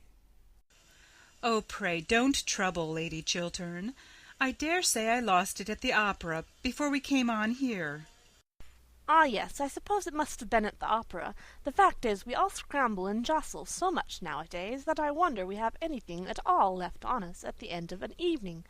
I know myself that, when I am coming back from the drawing-room, I always feel as if I hadn't a shred on me except a small shred of decent reputation, just enough to prevent the lower classes making painful observations through the windows of the carriage. The fact is that our society is terribly overpopulated. Really, someone should arrange a proper scheme of assisted emigration. It would do a great deal of good. I quite agree with you, Lady Markby. It is nearly 6 years since I have been in London for the season, and I must say society has become dreadfully mixed. One sees the oddest people everywhere. That is quite true, dear, but one needn't know them. I'm sure I don't know half the people who come to my house. Indeed, from all I hear, I shouldn't like to.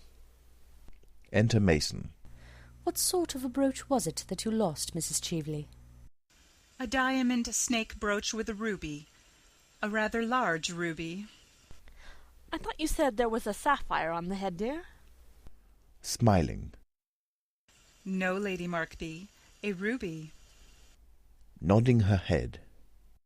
And very becoming, I'm quite sure. Has a ruby and diamond brooch been found in any of the rooms this morning, Mason? No, my lady. It really is of no consequence, Lady Chiltern. I am so sorry to have put you to any inconvenience. Coldly.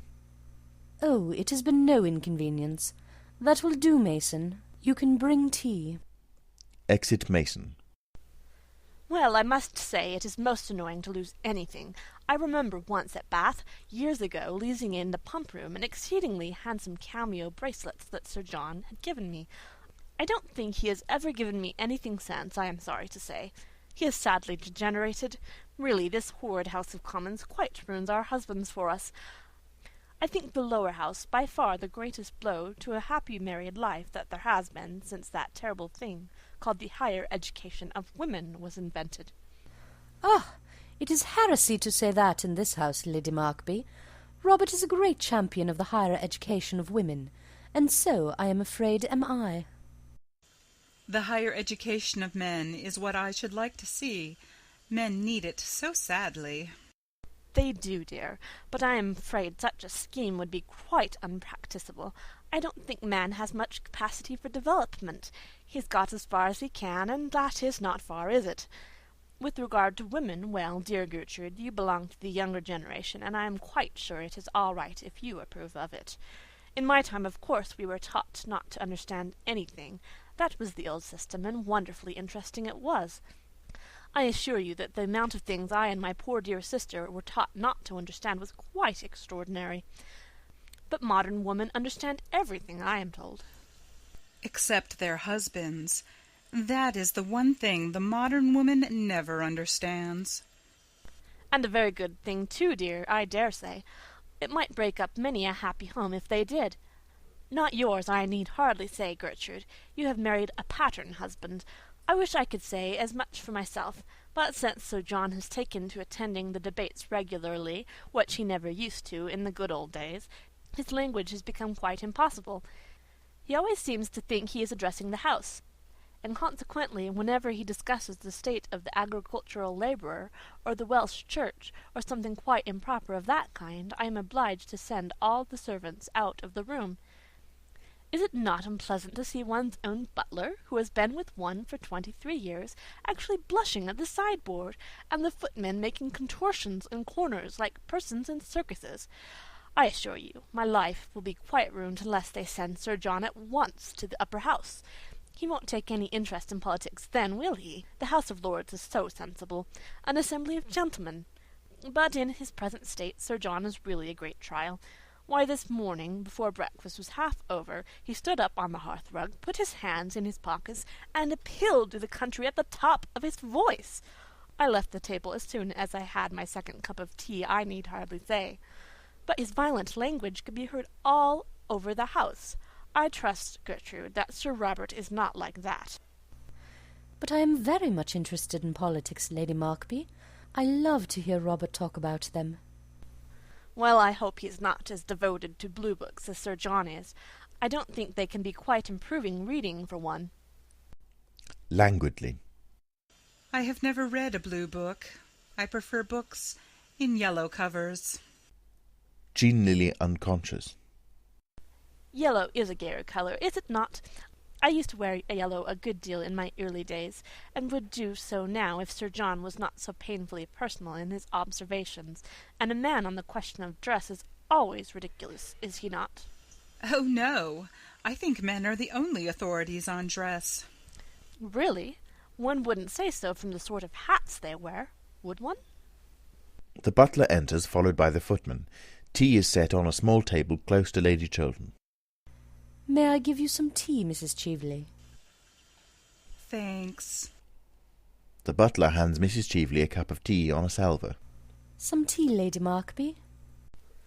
No thanks, dear. The servants go out. The fact is, I've promised to go round for 10 minutes to see poor Lady Brancaster, who is in very great trouble. Her daughter, quite a well-brought-up girl, too, has actually become engaged to be married to a curate in Shropshire. It is very sad indeed. I can't understand this modern mania for curates. In my time we girls saw them, of course, running around the place like rabbits. But we never took any notice of them, I need hardly say. But I am told that nowadays country society is quite honeycombed with them.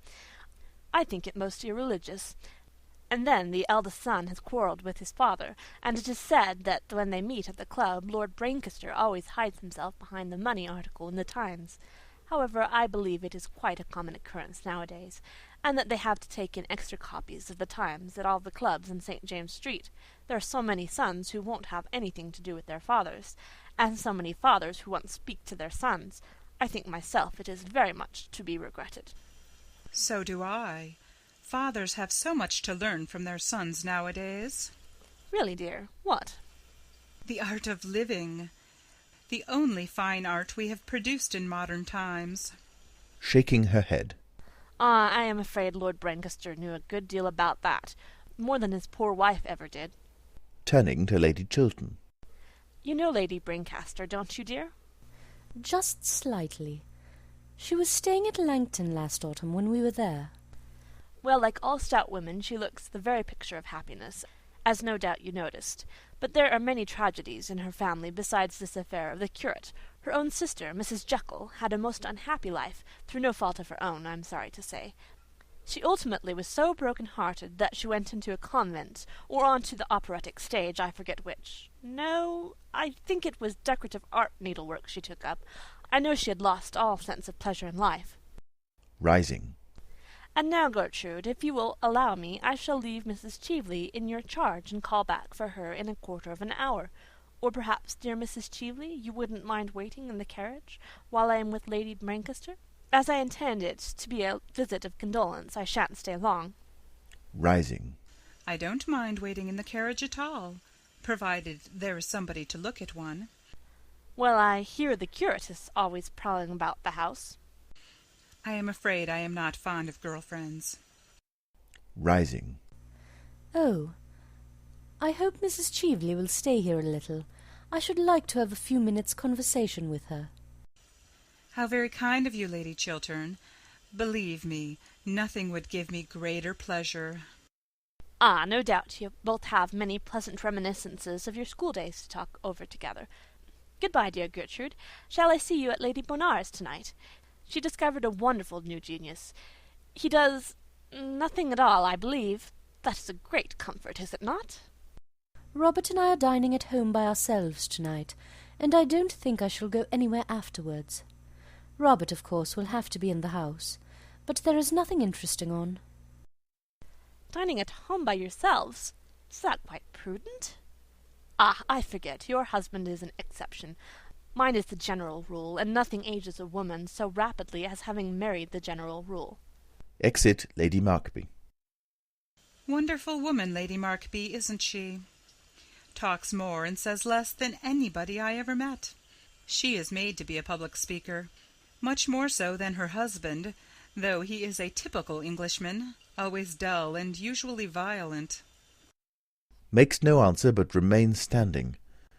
There is a pause. Then the eyes of the two women meet. Lady Chiltern looks stern and pale. Mrs. Cheveley seems rather amused. Mrs. Cheveley, I think it is right to tell you quite frankly that had I known who you really were, I should not have invited you to my house last night. With an impertinent smile. Really? I could not have done so. I see that after all these years you have not changed a bit, Gertrude. I never change. Elevating her eyebrows. Then life has taught you nothing? It has taught me that a person who has once been guilty of a dishonest and dishonourable action may be guilty of it a second time and should be shunned. Would you apply that rule to everyone? Yes, to everyone without exception. Then I am sorry for you, Gertrude, very sorry for you. You see now, I was sure that for many reasons any further acquaintance between us during your stay in London is quite impossible. Leaning back in her chair. Do you know, Gertrude, I don't mind your talking morality a bit. Morality is simply the attitude we adopt towards people whom we personally dislike. You dislike me. I am quite aware of that, and I have always detested you. And yet I have come here to do you a service. Contemptuously. Like the service you wished to render my husband last night, I suppose. Thank heaven I saved him from that. Starting to her feet. It was you who made him write that insolent letter to me? It was you who made him break his promise? Yes. Then you must make him keep it. I give you till tomorrow morning, no more. If by that time your husband does not solemnly bind himself to help me in this great scheme in which I am interested— This fraudulent speculation. Call it what you choose. I hold your husband in the hollow of my hand, and if you are wise, you will make him do what I tell him. Rising and going towards her. You are impertinent. What has my husband to do with you, with a woman like you? With a bitter laugh. In this world, like meets with like. It is because your husband is himself fraudulent and dishonest that we pair so well together. Between you and him there are chasms. He and I are closer than friends. We are enemies linked together. The same sin binds us. How dare you class my husband with yourself? How dare you threaten him or me? Leave my house. You are unfit to enter it. Sir Robert Chiltern enters from behind. He hears his wife's last words and sees to whom they are addressed. He grows deadly pale. Your house, a house bought with the price of dishonour, a house everything in which he has paid for by fraud. Turns around and sees Sir Robert Chiltern. Ask him what the origin of his fortune is. Get him to tell you how he sold to a stockbroker a cabinet secret. Learn from him to what you owe your position. It is not true! Robert, it is not true! Pointing at him with outstretched finger. Look at him. Can he deny it? Does he dare to? Go at once. You have done your worst now. My worst? I have not yet finished with you, with either of you. I give you both till tomorrow at noon. If by then you don't do what I bid you to do, the whole world shall know the origin of Robert Chiltern. Sir Robert Chiltern strikes the bell. Enter Mason. Show Mrs. Cheveley out. Mrs. Cheveley starts, then bows with somewhat exaggerated politeness to Lady Chiltern, who makes no sign of response. As she passes by Sir Robert Chiltern, who is standing close to the door, she pauses for a moment and looks him straight in the face. She then goes out, followed by the servant, who closes the door after him. The husband and wife are left alone. Lady Chiltern stands like someone in a dreadful dream. When she turns round and looks at her husband, she looks at him with strange eyes, as though she were seeing him for the first time. You sold a cabinet secret for money? You began your life with fraud?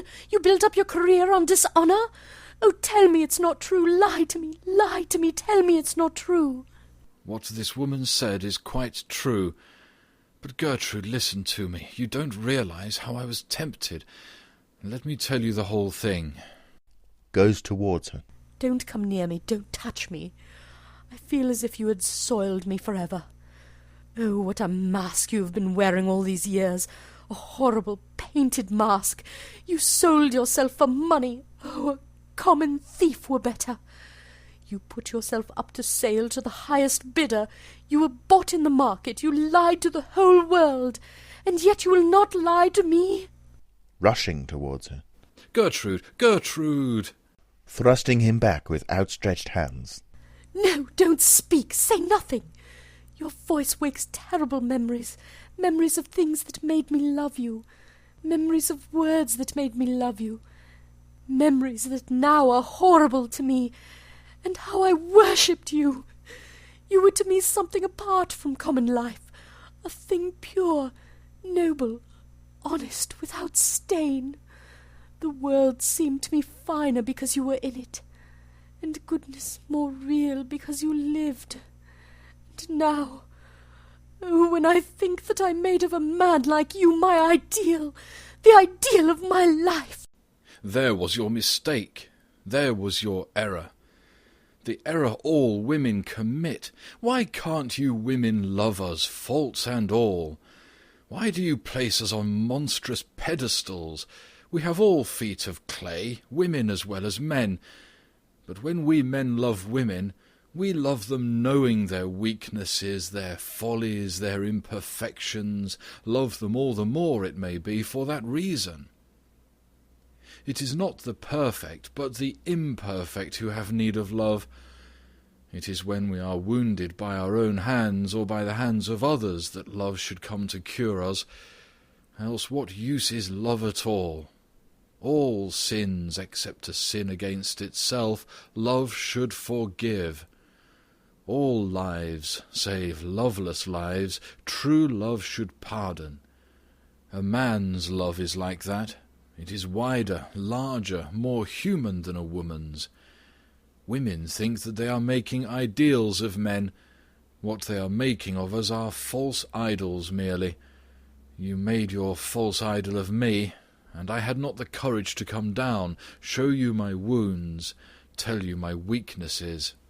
I was afraid that I might lose your love, as I have lost it now. And so, last night you ruined my life for me. Yes, ruined it. What this woman asked of me was nothing compared to what she offered to me. She offered security, peace, stability. The sin of my youth, that I had thought was buried, rose up in front of me, hideous, horrible, with its hands at my throat. I could have killed it forever, sent it back into its tomb, destroyed its record, burned the one witness against me. You prevented me. No one but you know it. And now what is there before me but public disgrace, ruin, terrible shame, the mockery of the world, a lonely, dishonoured life, a lonely, dishonoured death it may be some day. Let women make no more ideals of men. Let them not put them on altars and bow before them, or they may ruin other lives as completely as you whom I have so wildly loved, have ruined mine. He passes from the room. Lady Chiltern rushes towards him, but the door is closed when she reaches it. Pale with anguish, bewildered, helpless, she sways like a plant in the water.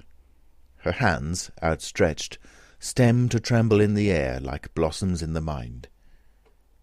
Then she flings herself down beside a sofa and buries her face.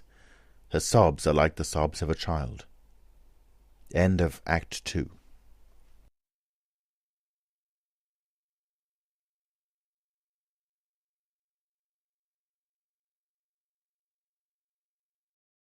Third Act.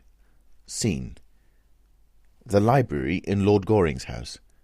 An Adam room. On the right is the door leading into the hall. On the left, the door of the smoking room. A pair of folding doors at the back open into the drawing room. The fire is lit. Phipps, the butler, is arranging some newspapers on the writing table. The distinction of Phipps is his impassivity. He has been termed by enthusiasts the ideal butler. The Sphinx is not so incommunicable. He is a mask with a manner. Of his intellectual or emotional life, history knows nothing. He represents the dominance of form. Enter Lord Goring in evening dress with a buttonhole. He is wearing a silk hat and Inverness cape. White-gloved, he carries a Louis XVI cane. His are all the delicate fopperies of fashion. One sees that he stands in immediate relation to modern life, makes it, indeed, and so masters it. He is the first well-dressed philosopher in the history of thought. Got my second buttonhole for me, Phipps? Yes, my lord. Takes his hat, cane, and cape, and presents new buttonhole on salver. Rather distinguished thing, Phipps. I am the only person of the smallest importance in London at present who wears a buttonhole. Yes, my lord, I have observed that. taking out old buttonhole. You see, Phipps, fashion is what one wears oneself. What is unfashionable is what other people wear. Yes, my lord. Just as vulgarity is simply the conduct of other people. Yes, my lord. Putting in a new buttonhole. And falsehoods the truths of other people. Yes, my lord. Other people are quite dreadful. The only possible society is oneself. Yes, my lord. To love oneself is the beginning of a lifelong romance, Phipps. Yes, my lord. Looking at himself in the glass. Don't think I quite like this buttonhole, Phipps. Makes me look a little too old. Makes me almost in the prime of life, eh, Phipps? I don't observe any alteration in your lordship's appearance. You don't, Phipps?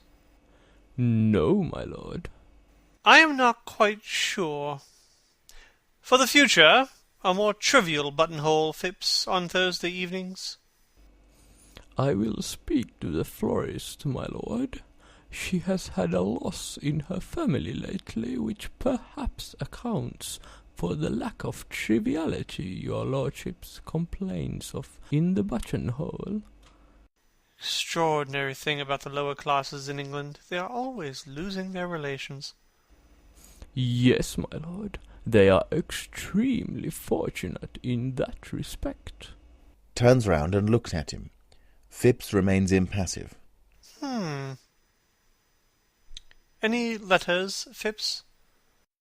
3, my lord. Hands letters on salver. Takes letters. Want my cab around in 20 minutes. Yes, my lord. Goes towards door. Holds up letter in pink envelope. Phipps, when did this letter arrive? It was brought by hand just after your lordship went to the club. That will do. Exit Phipps. Lady Chiltern's handwriting on Lady Chiltern's pink notepaper. That is rather curious. I thought Robert was to write. Wonder what Lady Chiltern has got to say to me. Sits at bureau and opens letter and reads it.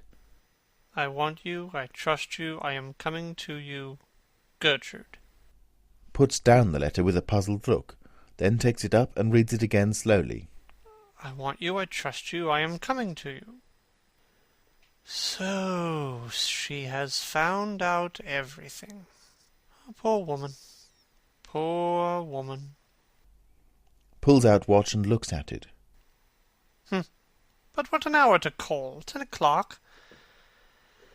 Oh, I shall have to give up going to the Berkshires.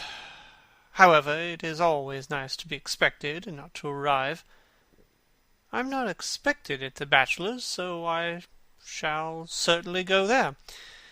Well, I will make her stand by her husband. That is the only thing for her to do. That is the only thing for any woman to do. It is the growth of the moral sense in women that makes marriage such a hopeless, one-sided institution. 10 o'clock. She should be here soon. I must tell Phipps I am not in to anyone else. Goes towards bell. Enter Phipps. Lord Caversham. Oh, why will parents always appear at the wrong time? Some extraordinary mistake in nature, I suppose. Enter Lord Caversham. Delighted to see you, my dear father. Goes to meet him. Take my cloak off. Is it worthwhile, father?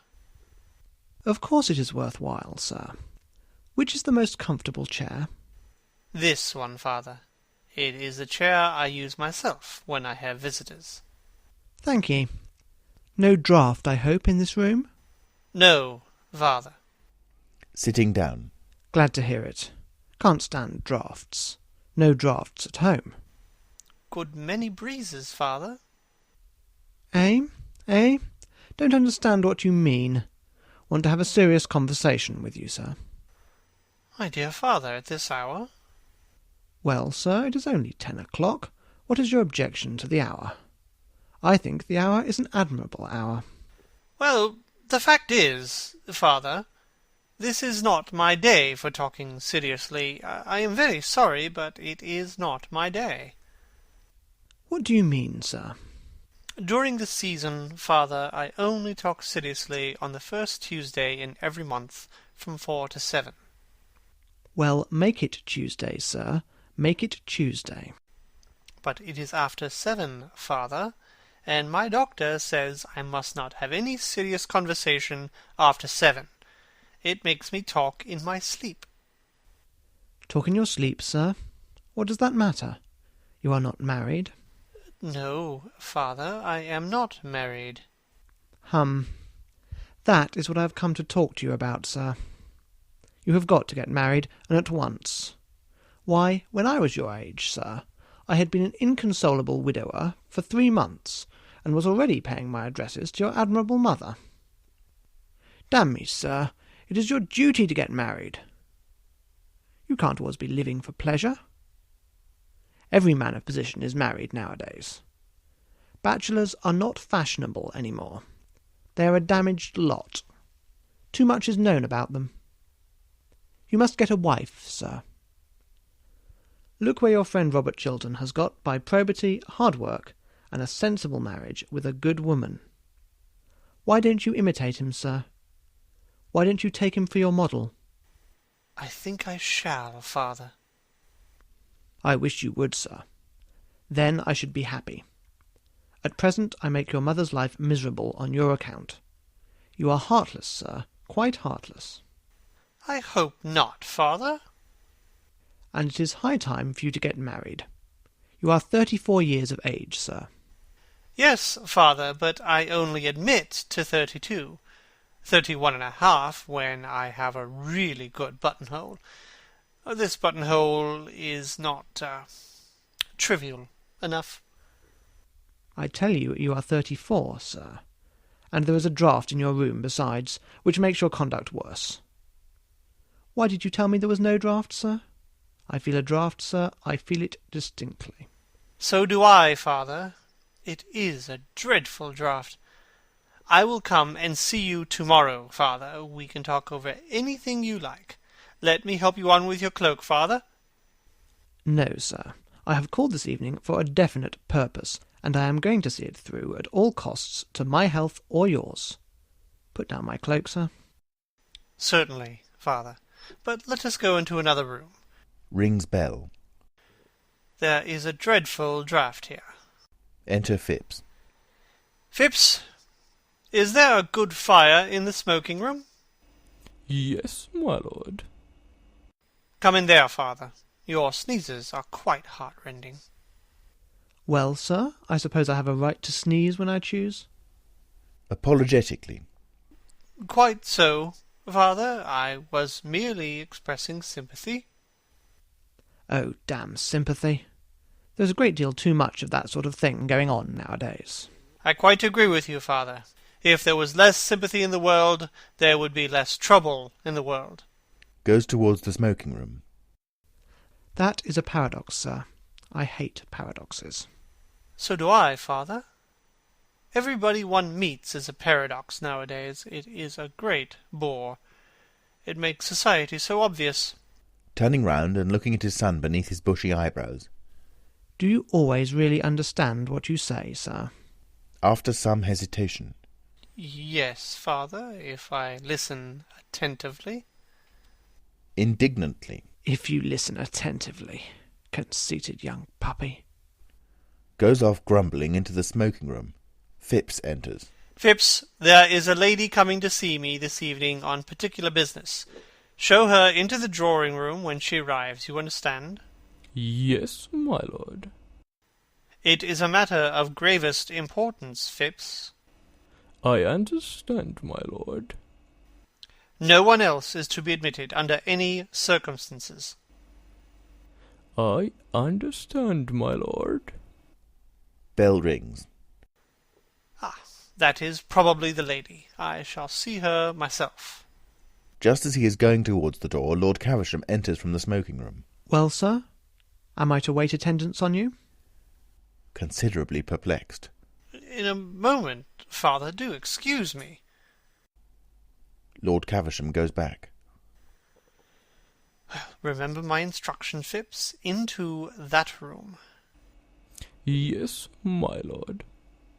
Lord Goring goes into the smoking-room. Harold, the footman, shows Mrs. Cheveley in. Lemire-like, she is in green and silver. She has a cloak of black satin, lined with dead rose-leaf silk. What name, madam? To Phipps, who advances towards her. Is Lord Goring not here? I was told he was at home. His lordship is engaged at present with Lord Caversham, madam. Turns a cold, glassy eye on Harold, who at once retires. To herself. How very filial. His lordship told me to ask you, madam, to be kind enough to wait in the drawing-room for him. His lordship will come to you there. With a look of surprise. Lord Goring expects me. Yes, madam. Are you quite sure? His lordship told me that if a lady called, I was to ask her to wait in the drawing-room. Goes to the door of the drawing-room and opens it. His lordship's directions on the subject were very precise. To herself. How thoughtful of him. To expect the unexpected shows a thoroughly modern intellect. Goes towards the drawing-room and looks in. Ugh! How dreary a bachelor's drawing-room always looks. I shall have to alter all this. Phipps brings the lamp from the writing-table. No, I don't care for that lamp. It is far too glaring. Light some candles. Replaces lamp. Certainly, madam. I hope the candles have very becoming shades. We have had no complaint about them, madam, as yet. Passes into the drawing-room and begins to light the candles. To herself. I wonder what woman he is waiting for tonight. It will be delightful to catch him. Men always look so silly when they are caught, and they are always being caught. Looks about the room and approaches the writing-table. What a very interesting room. What a very interesting picture. Wonder what his correspondence is like. Takes up letters. Oh, what a very uninteresting correspondence. Bills and cards, debts and dowagers. Who on earth writes to him on pink paper? How silly to write on pink paper. It looks like the beginning of a middle-class romance. Romance should never begin with sentiment. It should begin with science and end with a settlement. Puts letter down, then takes it up again. I know that handwriting. That is Gertrude Chiltern's. I remember it perfectly. The 10 Commandments in every stroke of the pen, and the moral law all over the page. Wonder what Gertrude is writing to him about. Something horrid about me, I suppose. How I detest that woman. Reads it. I trust you. I want you. I am coming to you, Gertrude. I trust you. I want you. I am coming to you. A look of triumph comes over her face. She is just about to steal the letter when Phipps comes in. The candles in the drawing-room are lit, madam, as you directed. Thank you. Rises hastily and slips the letter under a large silver-cased blotting-book that is lying on the table. I trust the shades will be to your liking, madam. They are the most becoming we have. They are the same as his lordship uses himself when he is dressing for dinner. With a smile. Then I am sure they will be perfectly right. Gravely. Thank you, madam. Mrs. Cheveley goes into the drawing-room. Phipps closes the door and retires. The door is then slowly opened, and Mrs. Cheveley comes out and creeps stealthily towards the writing-table. Suddenly voices are heard from the smoking-room, and Mrs. Cheveley grows pale. She stops. The voices grow louder, and she goes back into the drawing-room, biting her lip. Enter Lord Goring and Lord Caversham. Expostulating. My dear father, if I am to get married, surely you will allow me to choose the time, place, and person, particularly the person. Testily. That is a matter for me, sir. You would probably make a very poor choice. It is I who should be consulted, not you. There is property at stake. It is not a matter for affection. Affection comes later on in married life. Yes, in married life affection comes when people thoroughly dislike each other, father, doesn't it? Puts on Lord Caversham's cloak for him. Certainly, sir. I mean, certainly not, sir. You are talking very foolishly tonight. What I say is that marriage is a matter for common sense. But women who have common sense are so curiously plain, father, aren't they? Of course, I only speak from hearsay. No woman, plain or pretty, has any common sense at all, sir. Common sense is the privilege of our sex. Quite so. And we men are so self-sacrificing that we never use it, do we, father? I use it, sir. I use nothing else. So my mother tells me. It is the secret of your mother's happiness. You are very heartless, sir, very heartless. I hope not, father. Goes out for a moment, then returns, looking rather put out, with Sir Robert Chiltern. My dear Arthur, what a piece of good luck meeting you on the doorstep. Your servant had just told me you were not at home. How extraordinary. The fact is, I am horribly busy tonight, Robert, and I gave orders I was not at home to anyone. Even my father had a comparatively cold reception. He complained of a draught the whole time. Ah, you must be at home to me, Arthur. You are my best friend. Perhaps by tomorrow you will be my only friend. My wife has discovered everything. I guessed as much. Looking at him. Really? How?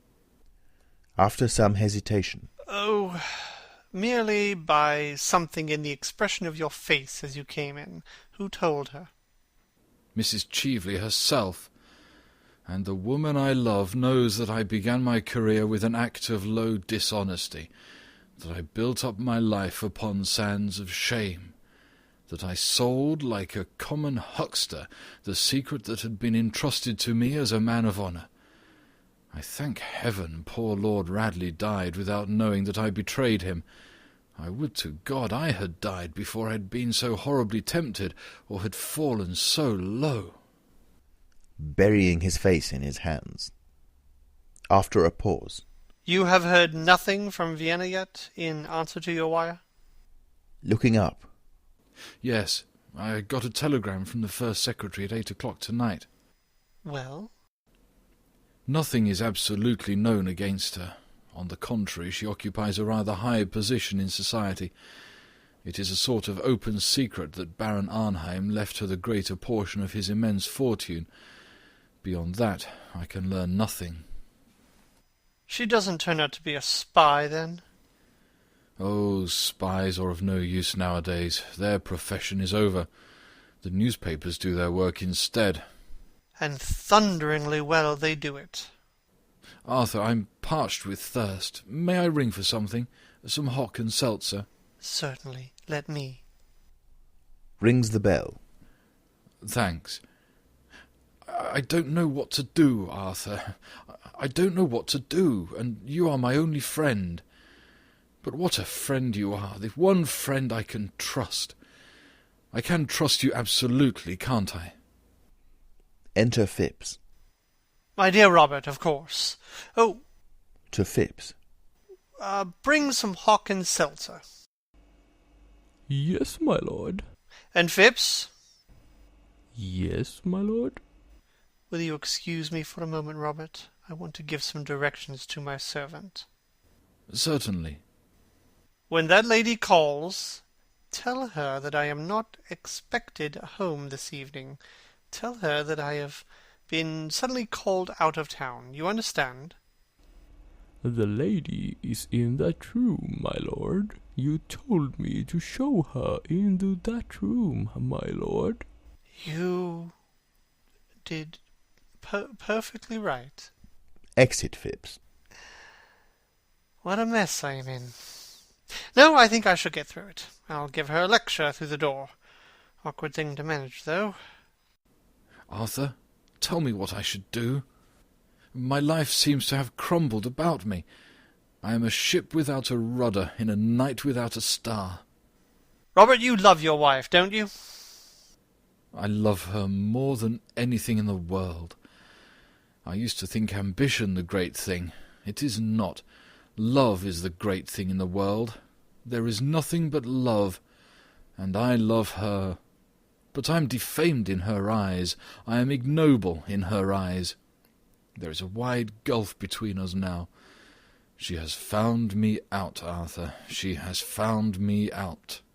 Has she never in her life done some folly, some indiscretion, that she should not forgive your sin? My wife? Never. She does not know what weakness or temptation is. I am of clay like other men. She stands apart as good women do, pitiless in her perfection, cold and stern and without mercy. But I love her, Arthur. We are childless, and I have no one else to love, no one else to love me. Perhaps if God had sent us children, she might have been kinder to me. But God has given us a lonely house, and she has cut my heart in two. Don't let us talk of it. I was brutal to her this evening, but I suppose when sinners talk to saints, they are brutal always. I said to her things that were hideously true on my side, from my standpoint, from the standpoint of men. But don't let's talk of that. Your wife will forgive you. Perhaps at this moment she is forgiving you. She loves you, Robert. Why should she not forgive? God grant it. God grant it. Buries his face in his hands. But there is something more I have to tell you, Arthur. Enter Phipps with drinks. Hands hock and seltzer to Sir Robert Chiltern. Hock and seltzer, sir. Thank you. Is your carriage here, Robert? No, I walked from the club. Sir Robert will take my cab, Phipps. Yes, my lord. Exit. Robert, you don't mind my sending you away? Arthur, you must let me stay for 5 minutes. I have made up my mind what I'm going to do tonight in the house. The debate on the Argentine Canal is to begin at 11. A chair falls in the drawing-room. What is that? Nothing. I had a chair fall in the next room. Someone's been listening. No, there is no one there. There is someone. There are some lights in the room and the door is ajar. Someone's been listening to every secret of my life. Arthur, what does this mean? Robert, you are excited, unnerved. I tell you there is no one in that room. Sit down, Robert. Do you give me your word of honour there is no one there? Yes. Your word of honour? Sits down. Yes. Rises. Arthur, let me see for myself. No. If there is no one there, why should I not look in that room? Arthur, you must let me go into that room and satisfy myself. Let me know that no eavesdropper has heard my life's secret. Arthur, you don't realize what I'm going through. Robert, this must stop. I have told you there is no one in that room. That is enough. Rushes to the door of the room. It is not enough. I insist on going into this room. You have told me there is no one there, so what reason can you have for refusing me? For God's sake, don't. There is someone there. Someone whom you must not see. Ah, I thought so. I forbid you to enter that room. Stand back. My life is at stake, and I don't care who is there. I will know who it is to whom I have told my secret and my shame. Enters room. Great heavens, his own wife. Sir Robert Chiltern comes back with a look of scorn and anger on his face. What explanation have you to give for the presence of that woman here? Robert, I swear to you on my honour that the lady is stainless and guiltless of all offence toward you. She is a vile and infamous thing. Don't say that, Robert. It was for your sake she came here. It was to try and save you. She came here. She loves you, and no one else. You are mad. What have I to do with her intrigues with you? Let her remain your mistress. You are well suited to each other. She, corrupt and shameful, you, false as a friend, treacherous as an enemy even. It is not true, Robert. Before heaven, it is not true. In her presence and in yours, I will explain all. Let me pass, sir. You have lied enough upon your word of honour. Sir Robert Chiltern goes out. Lord Goring rushes to the door of the drawing-room when Mrs. Cheveley comes out, looking radiant and much amused, with a mock curtsy. Good evening, Lord Goring. Mrs. Cheveley? Great heavens! May I ask what you were doing in my drawing-room? Merely listening. I have a perfect passion for listening through keyholes. One always hears such wonderful things through them. Doesn't that sound rather like tempting Providence? Oh, surely Providence can resist temptation by this time. Makes a sign to him to take her cloak off, which he does. I am glad you have called. I am going to give you some good advice. Oh, pray don't. One should never give a woman anything that she can't wear in the evening. I see you are quite as wilful as you used to be. Far more. I have greatly improved. I have had more experience. Too much experience is a dangerous thing. Pray, have a cigarette. Half the pretty women in London smoke cigarettes. Personally, I prefer the other half. Thanks, I never smoke. My dressmaker wouldn't like it, and a woman's first duty in life is to her dressmaker, isn't it? What the second duty is, no one has as yet discovered. You have come here to sell me Robert Chiltern's letter, haven't you? To offer it to you on conditions. How did you guess that? Because you haven't mentioned the subject. Have you got it with you? Sitting down. Oh, no. A well-made dress has no pockets. What is your price for it? How absurdly English you are. The English think that a cheque-book can solve every problem in life. Why, my dear Arthur, I have very much more money than you have, and quite as much as Robert Chiltern has got hold of. Money is not what I want. What do you want, then, Mrs. Cheveley? Why don't you call me Laura? I don't like the name. You used to adore it. Yes, that's why. Mrs. Cheveley motions to him to sit down beside her. He smiles and does so. Arthur, you loved me once. Yes? And you asked me to be your wife. That was the natural result of my loving you. And you threw me over because you saw, or said you saw, poor old Lord Mortlake trying to have a violent flirtation with me in the conservatory at Tenby. I am under the impression that my lawyer settled that matter with you on certain terms, dictated by yourself. At that time I was poor. You were rich. Quite so. That is why you pretended to love me. Shrugging her shoulders. Poor old Lord Mortlake, who had only two topics of conversation, his gout and his wife. I never could quite make out which of the two he was talking about. He used the most horrible language about them both. Well, you were silly, Arthur. Why, Lord Mortlake was never anything more to me than an amusement. One of those utterly tedious amusements one only finds at an English country house on an English country Sunday. I don't think any one at all morally responsible for what he or she does at an English country house. Yes, I know lots of people think that. I loved you, Arthur. My dear Mrs. Cheveley, you have always been far too clever to know anything about love. I did love you, and you loved me. You know you loved me, and love is a very wonderful thing. I suppose that when a man has once loved a woman, he will do anything for her, except continue to love her. Puts her hand on his, taking his hand away quietly. Yes, except that. After a pause. I am tired of living abroad. I want to come back to London. I want to have a charming house here. I want to have a salon. If one could only teach the English how to talk, and the Irish how to listen, society here would be quite civilized. Besides, I have arrived at the romantic stage.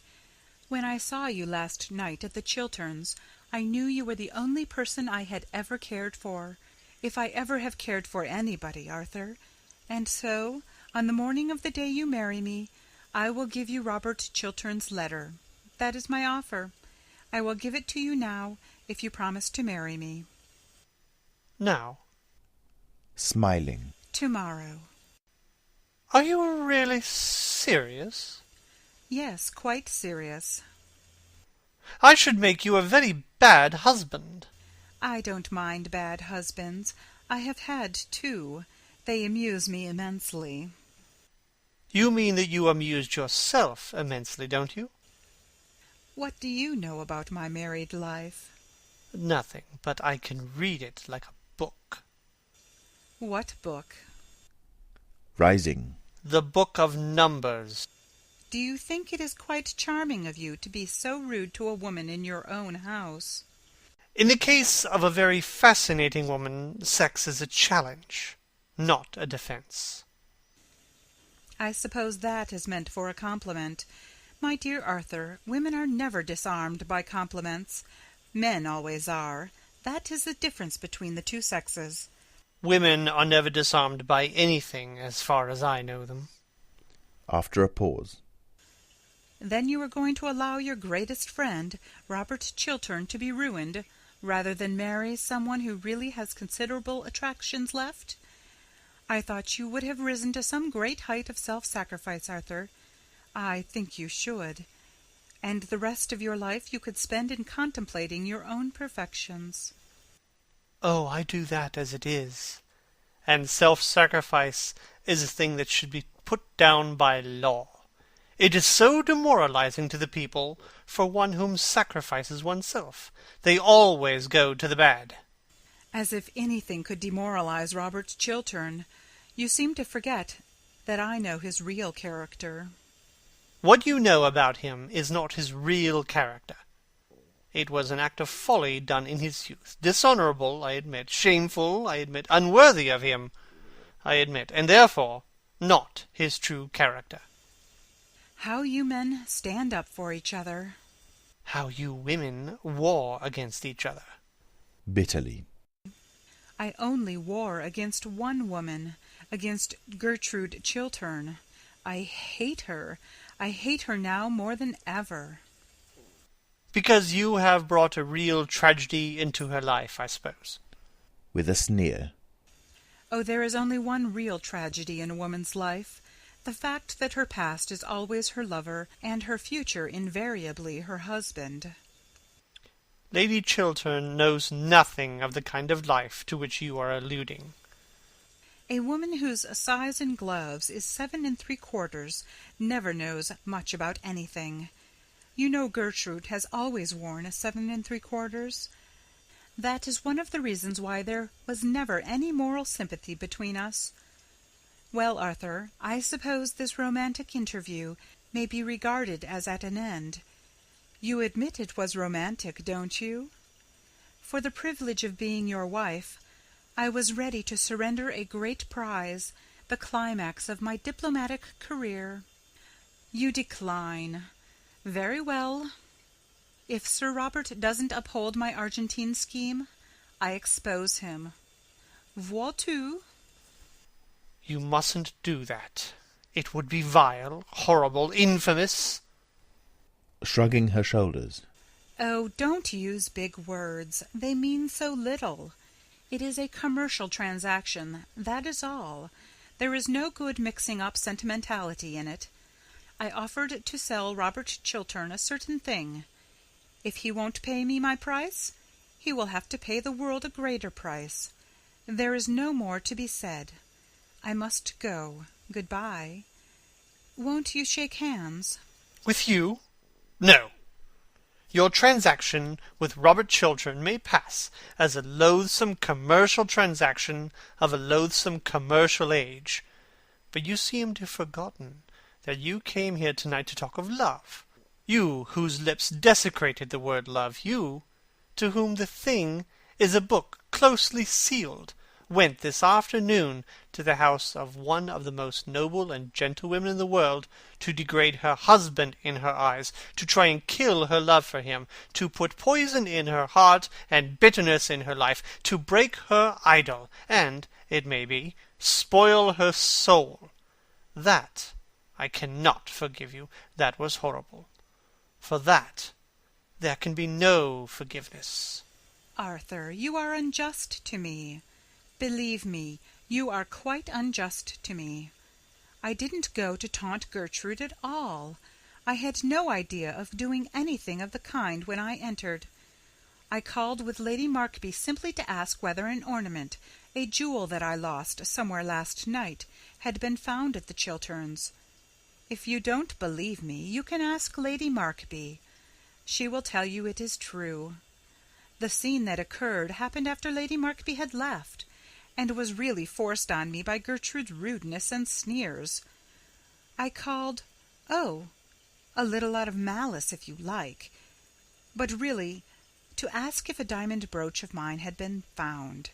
That was the origin of the whole thing. A diamond snake brooch with a ruby? Yes, how do you know? Because it is found. In point of fact, I found it myself, and stupidly forgot to tell the butler anything about it as I was leaving. Goes over to the writing table and pulls out the drawer. It is in this drawer. Not that one. This is the brooch, isn't it? Holds up the brooch.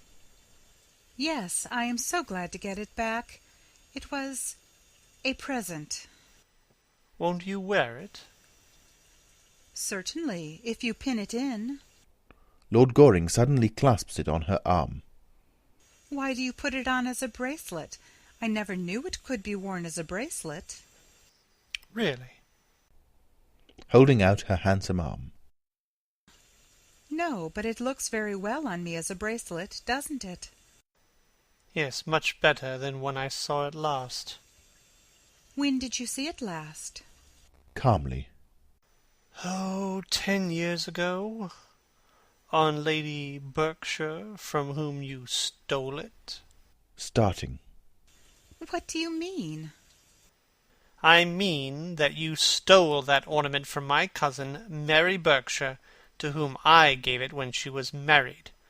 Suspicion fell on a wretched servant, who was sent away in disgrace.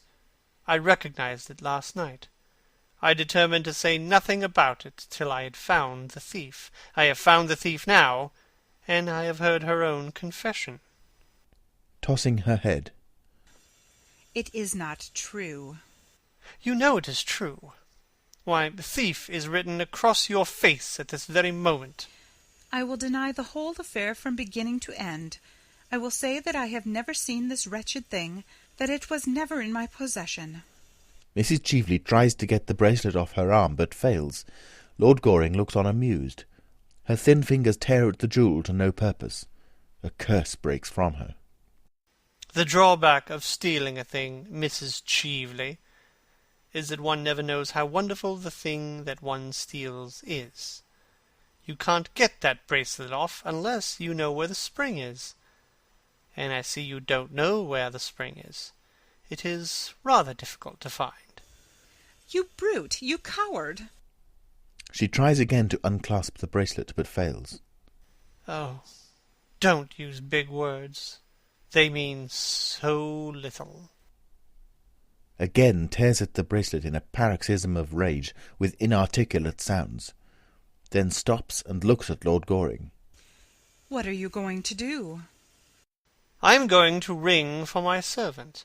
He is an admirable servant, always comes in the moment one rings for him. When he comes, I will tell him to fetch the police. Trembling.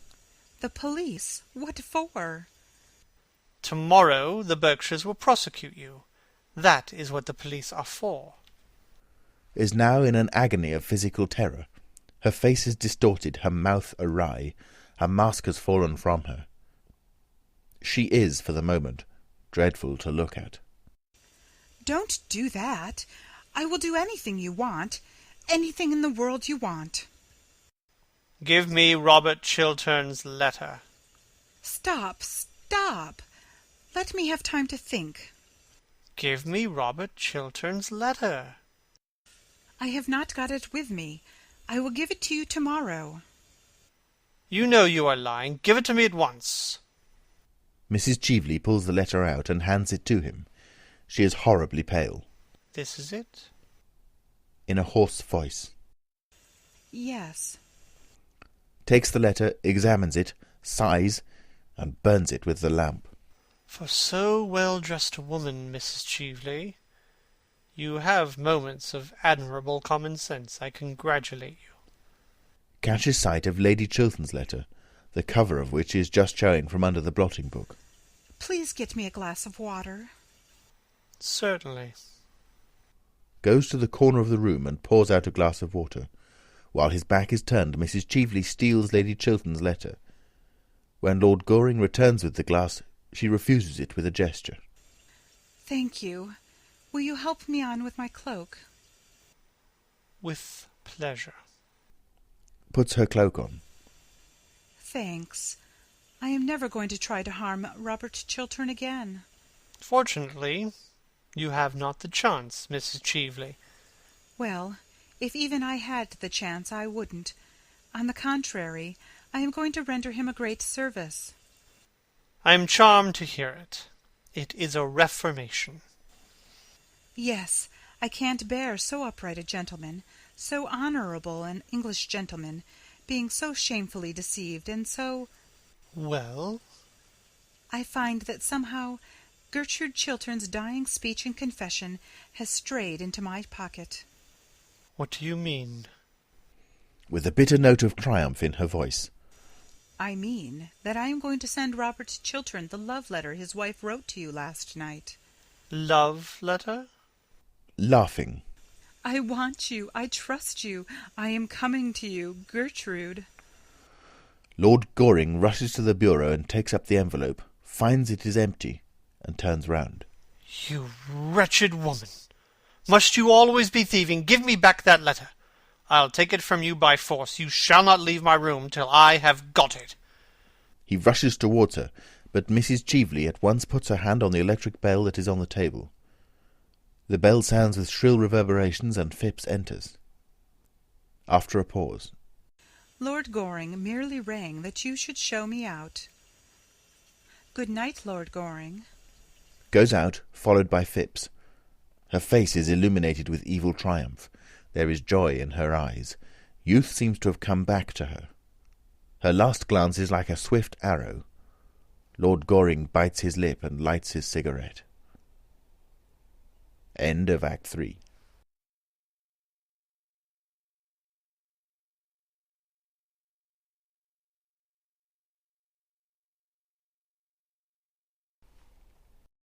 Fourth Act. Scene. Same as Act 2. Lord Goring is standing by the fireplace with his hands in his pockets. He is looking rather bored. Pulls out his watch, inspects it, and rings the bell. It is a great nuisance. I can't find anyone in this house to talk to. And I am full of interesting information. I feel like the latest edition of, something or other. Enter servant. Sir Robert is still at the Foreign Office, my lord. Lady Chiltern not down yet? Her ladyship has not yet left her room. Miss Chiltern has just come in from riding. To himself. Ah, that is something.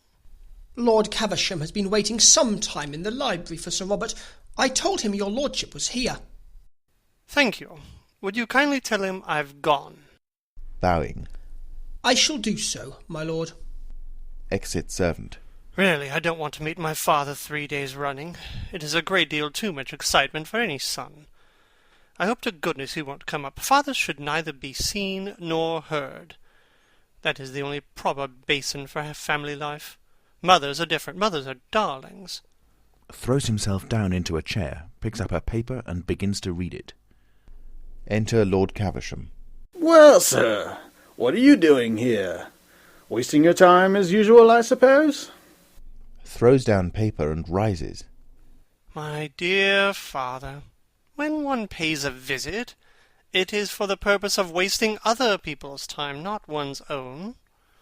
Have you been thinking over what I spoke to you about last night? I have been thinking of nothing else. Engaged to be married yet? Genially. Not yet. But I hope to be before lunchtime. Caustically. You can have till dinner time if it would be of any convenience to you. Thanks, awfully. But I think I'd sooner be engaged before lunch. Never know when you are serious or not. Neither do I, father. A pause. I suppose you have read the Times this morning? Airily. The Times?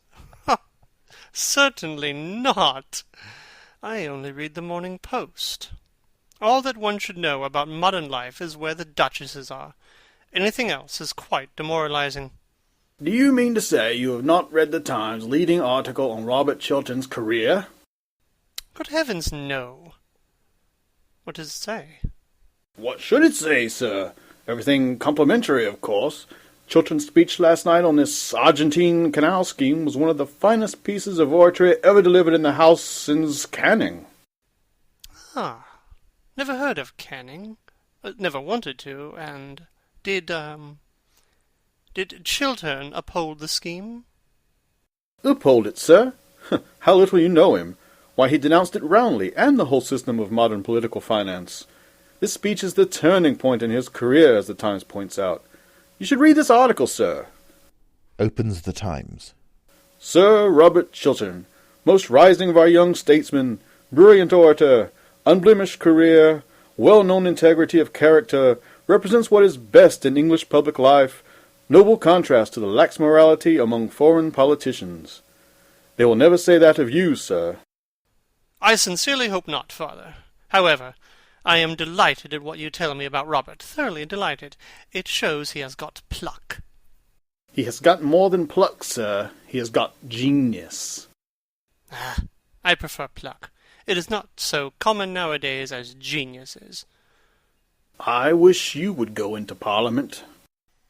My dear father, only people who look dull ever get into the House of Commons, and only people who are dull ever succeed there. Why don't you try to do something useful in life? I am far too young. Testily. I hate this affectation of youth, sir. It is a great deal too prevalent nowadays. Youth isn't an affectation. Youth is an art. Why don't you propose to that pretty Miss Chiltern? I am of a very nervous disposition, especially in the morning. I don't suppose there's the smallest chance of her accepting you. I don't know how the betting stands today. If she did accept you, she would be the prettiest fool in England. That is just what I should like to marry. A thoroughly sensible wife would reduce me to a condition of absolute idiocy in less than 6 months. You don't deserve her, sir. My dear father, if we men married the women we deserved, we should have a very bad time of it. Enter Mabel Chiltern. Oh, how do you do, Lord Caversham? I hope Lady Caversham is quite well. Lady Caversham is as usual as usual. Good morning, Miss Mabel. Taking no notice at all of Lord Goring, and addressing herself exclusively to Lord Caversham. And Lady Caversham's bonnets, are they at all better? They have had a serious relapse, I'm sorry to say. Good morning, Miss Mabel. To Lord Caversham, I hope an operation will not be necessary. smiling at her pertness. If it is, we shall have to give Lady Caversham a narcotic. Otherwise, she will never consent to have a single feather touched. With increased emphasis. Good morning, Miss Mabel. Turning round with feigned surprise. Oh, are you here? Of course you understand that after breaking your appointment, I am never going to speak to you again. Oh, please don't say such a thing. You are the one person in London I really like to have to listen to me. Lord Goring, I never believe a single word that either you or I say to each other. You are quite right, my dear. Quite right. As far as he is concerned, I mean. Do you think you could possibly make your son behave a little better occasionally? Just as a change? I regret to say, Miss Chiltern, I have no influence over my son. I wish I had. If I had, I know what I would make him do. I am afraid that he has one of those terribly weak natures that are not susceptible to influence. He is very heartless. Very heartless. It seems to me that I am a little in the way here. It is very good for you to be in the way, and to know what people say of you behind your back. I don't at all like knowing what people say of me behind my back. It makes me far too conceited. After that, my dear, I really must bid you good morning. Oh, I hope you are not going to leave me all alone with Lord Goring, especially at such an early hour in the day. I am afraid I can't take him to Downing Street. It is not the Prime Minister's day for seeing the unemployed. Shakes hands with Mabel Chiltern, takes up his hat and stick and goes out, with a parting glare of indignation at Lord Goring. Takes up roses and begins to arrange them in a bowl on the table. People who don't keep their appointments in the park are horrid. Detestable. I am glad you admit it, but I wish you wouldn't look so pleased about it. I can't help it. I always look pleased when I am with you. Sadly. Then I suppose it is my duty to remain with you. Of course it is. Well, my duty is a thing I never do on principle. It always depresses me, so I'm afraid I must leave you. Please don't, Miss Mabel. I have something very particular to say to you. Rapturously. Oh, is it a proposal? Somewhat taken aback. Well, yes, it is. I am bound to say it is. With a sigh of pleasure. I am so glad. That makes the second today. Indignantly. The second? Today? What conceited ass has been impertinent enough to dare to propose to you before I had proposed to you? Tommy Trafford, of course. It is one of Tommy's days for proposing. He always proposes on Tuesdays and Thursdays during the season. Oh, you didn't accept him, I hope? I make it a rule never to accept Tommy. That is why he goes on proposing. Of course, as you didn't turn up this morning, I very nearly said yes. It would have been an excellent lesson both for him and for you if I had. It would have taught you both better manners. Oh, bother Tommy Trafford. Tommy is a silly little ass. I love you. I know, and I think you might have mentioned it before. I am sure I have given you heaps of opportunities. Mabel, do be serious. Please, be serious. Ah, that is the sort of thing a man always says to a girl before he has been married to her. He never says it afterwards. Taking hold of her hand. Mabel, I have told you that I love you. Can't you love me a little in return? You silly Arthur. If you knew anything about anything, which you don't, you would know that I adore you. Everyone in London knows it, except you. It is a public scandal the way I adore you. I have been going about for the last 6 months telling the whole of society that I adore you. I wonder you consent to have anything to say to me. I have no character left at all. At least I feel so happy that I am quite sure I have no character left at all. catches her in his arms and kisses her. Then there is a pause of bliss.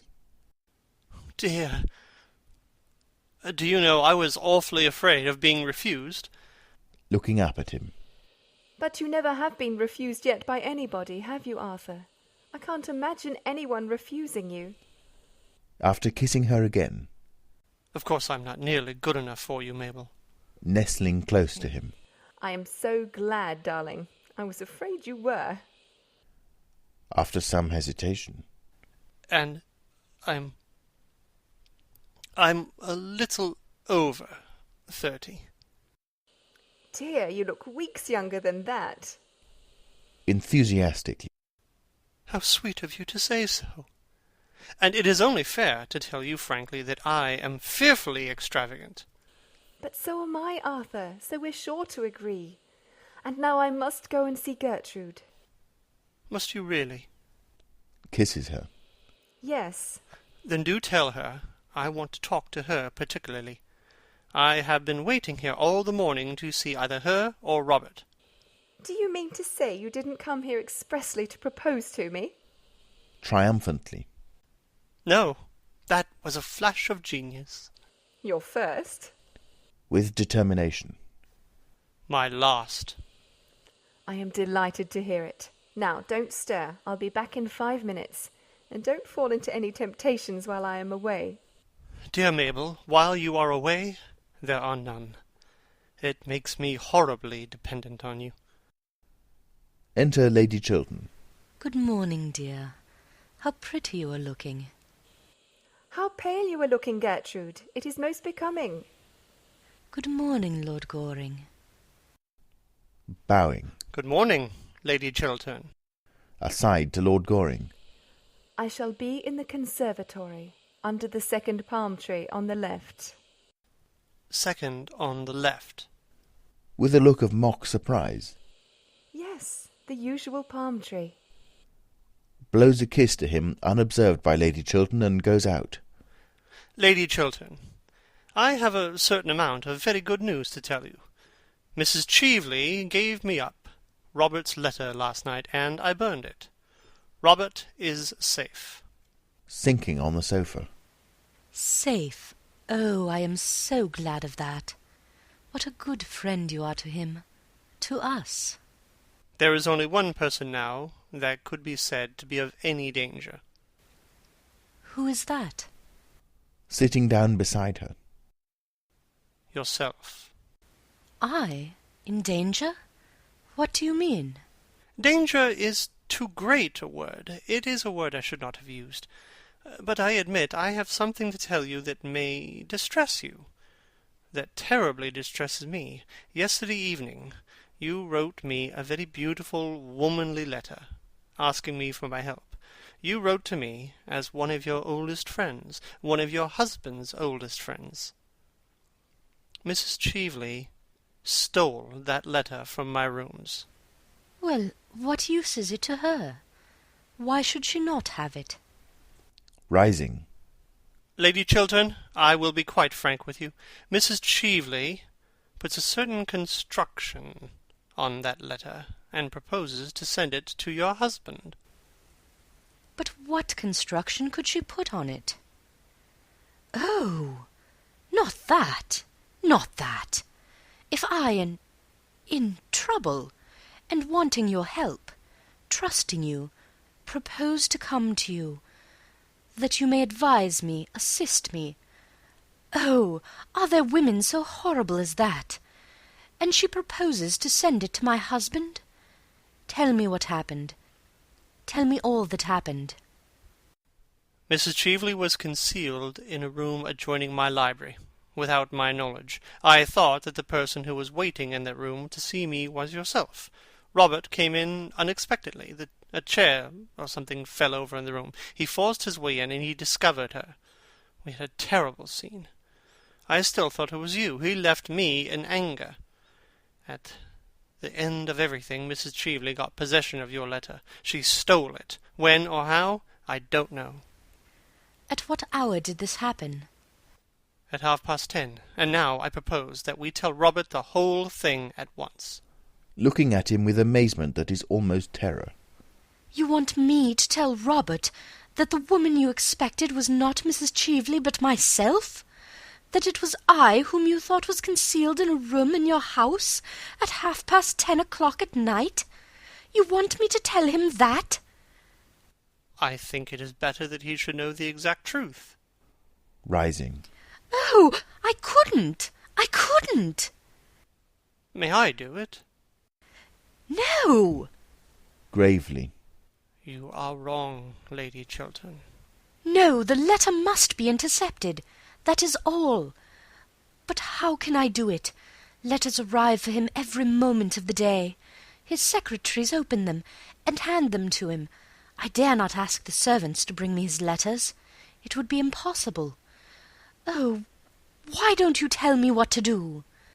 Pray be calm, Lady Chiltern, and answer the questions I am going to put to you. You said his secretaries open his letters. Yes. Who is with him today? Mr. Trafford, isn't it?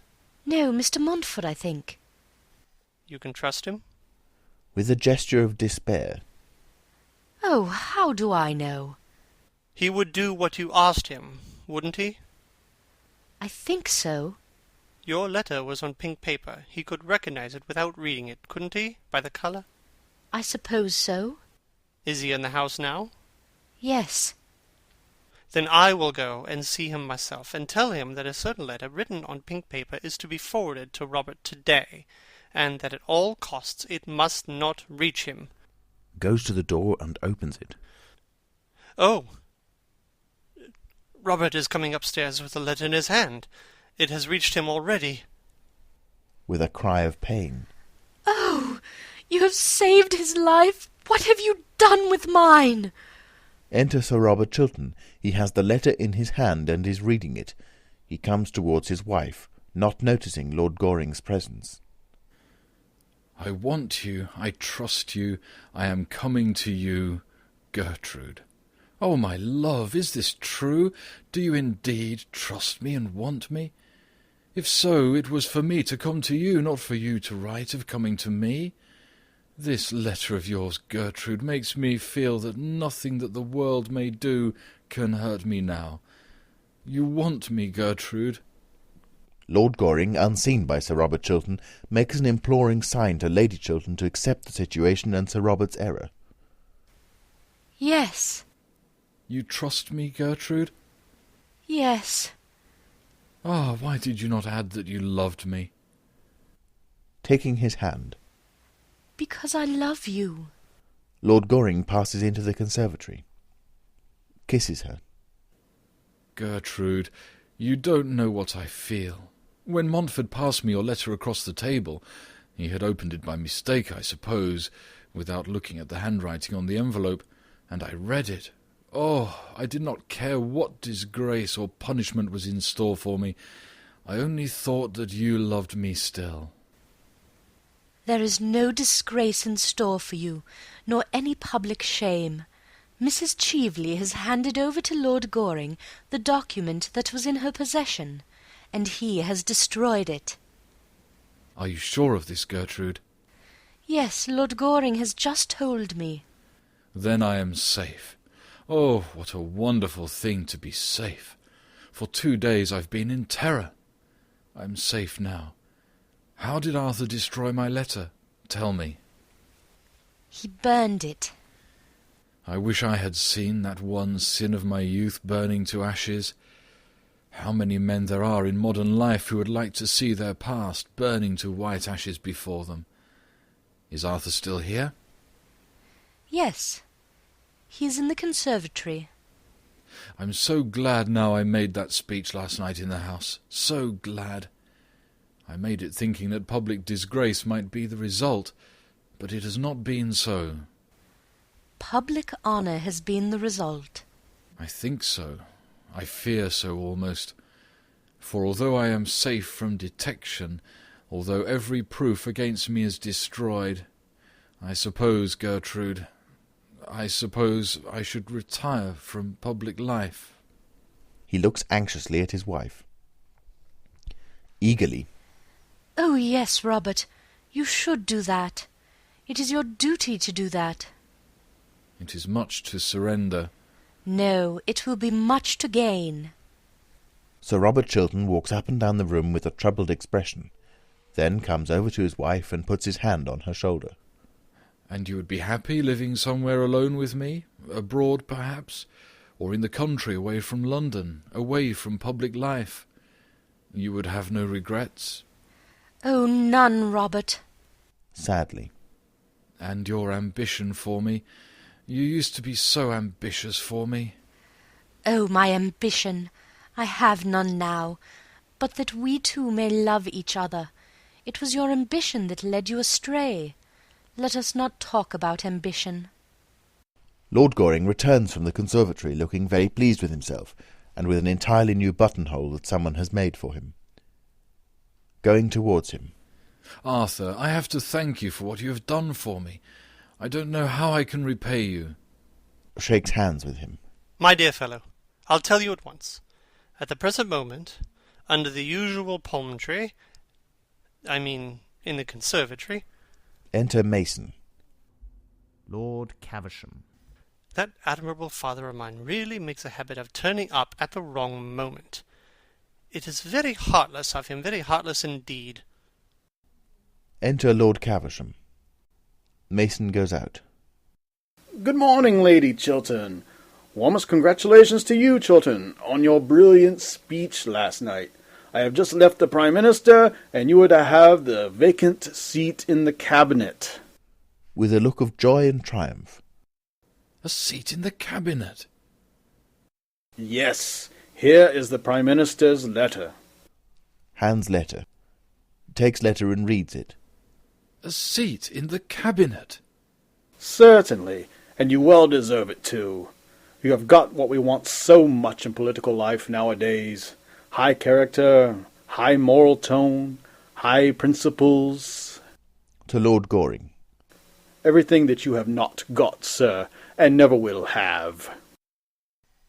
I don't like principles, father. I prefer prejudices. Sir Robert Chiltern is on the brink of accepting the Prime Minister's offer when he sees his wife looking at him with her clear, candid eyes.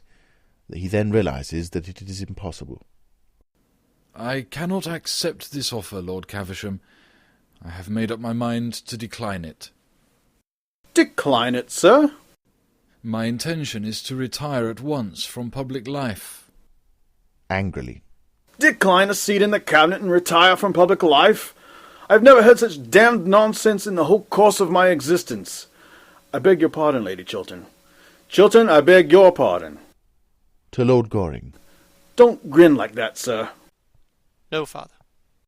Lady Chiltern, you are a sensible woman. The most sensible woman in London. The most sensible woman I know. Would you kindly prevent your husband from taking such... Would you kindly do that, Lady Chiltern? I think my husband is right in his determination, Lord Caversham. I approve of it. You approve of it? Good heavens! Taking her husband's hand. I admire him for it. I admire him immensely for it. I have never admired him so much before. He is finer than even I thought him. To Sir Robert Chiltern. You will go and write your letter to the Prime Minister now, won't you? Don't hesitate about it, Robert. With a touch of bitterness. I suppose I had better write it at once. Such offers are not repeated. I will ask you to excuse me for a moment, Lord Caversham. I may come with you, Robert, may I not? Yes, Gertrude. Lady Chiltern goes out with him. What is the matter with this family? Something wrong here, eh? Tapping his forehead. Idiocy? Hereditary, I suppose. Both of them, too. Wife as well as husband. Very sad indeed. And they're not an old family. Can't understand it. It is not idiocy, father, I assure you. What is it then, sir? After some hesitation. Well, it is what is called, nowadays, a high moral tone, father. That is all. Hate these newfangled names. Same thing we used to call idiocy 50 years ago. Shan't stay in this house any longer. Taking his arm. Oh, just go in here for a moment, Father. Third palm tree to the left, the usual palm tree. What, sir? I beg your pardon, Father, I forgot. The conservatory, Father, the conservatory. There is someone there I want you to talk to. What about, sir? About me, Father. Grimly. Not a subject on which much eloquence is possible. No, Father, but the lady is like me. She doesn't care much for eloquence in others. She thinks it a little loud. Lord Caversham goes out into the conservatory. Lady Chiltern enters. Lady Chiltern, why are you playing Mrs. Cheveley's cards? Startled. I don't understand you. Mrs. Cheveley made an attempt to ruin your husband, either to drive him from public life or to make him adopt a dishonourable position. From the latter tragedy you saved him. The former you are now thrusting on him. Why should you do him the wrong Mrs. Cheveley tried to do and failed? Lord Goring? Pulling himself together for a great effort and showing the philosopher that underlies the dandy. Lady Chiltern, allow me. You wrote me a letter last night, in which you said you trusted me and wanted my help. Now is the moment when you really want my help. Now is the time when you have got to trust me, to trust in my counsel and judgment. You love Robert. Do you want to kill his love for you? What sort of existence will he have if you rob him of the fruits of his ambition, if you take him from the splendour of a great political career, if you close the doors of public life against him, if you condemn him to sterile failure, he who was made for triumphant success? Women are not meant to judge us, but to forgive us when we need forgiveness. Pardon, not punishment, is their mission. Why should you scourge him with rods for a sin done in his youth, before he knew you, before he knew himself? A man's life is of more value than a woman's. It has larger issues, a wider scope, greater ambitions. A woman's life revolves in curves of emotions. It is upon lines of intellect that a man's life progresses. Don't make any terrible mistake now, Lady Chiltern. A woman who can keep a man's love and love him in return has done all the world wants of women, or should want of them. Troubled and hesitating. But it is my husband himself who wishes to retire from public life. He feels it is his duty. It was he who first said so. Rather than lose your love, Robert would do anything. Wreck his whole career, as he is on the brink of doing now. He is making for you a terrible sacrifice. Take my advice, Lady Chiltern, and do not accept a sacrifice so great. If you do, you will live to repent it bitterly. We men and women are not made to accept such sacrifices from each other. We are not worthy of them. Besides, Robert has been punished enough. We have both been punished. I set him up too high. With deep feeling in his voice. Do not for that reason set him down now too low. If he has fallen from his altar, do not thrust him into the mire. Failure to Robert would be the very mire of shame. Power is his passion. He would lose everything, even his power to feel love.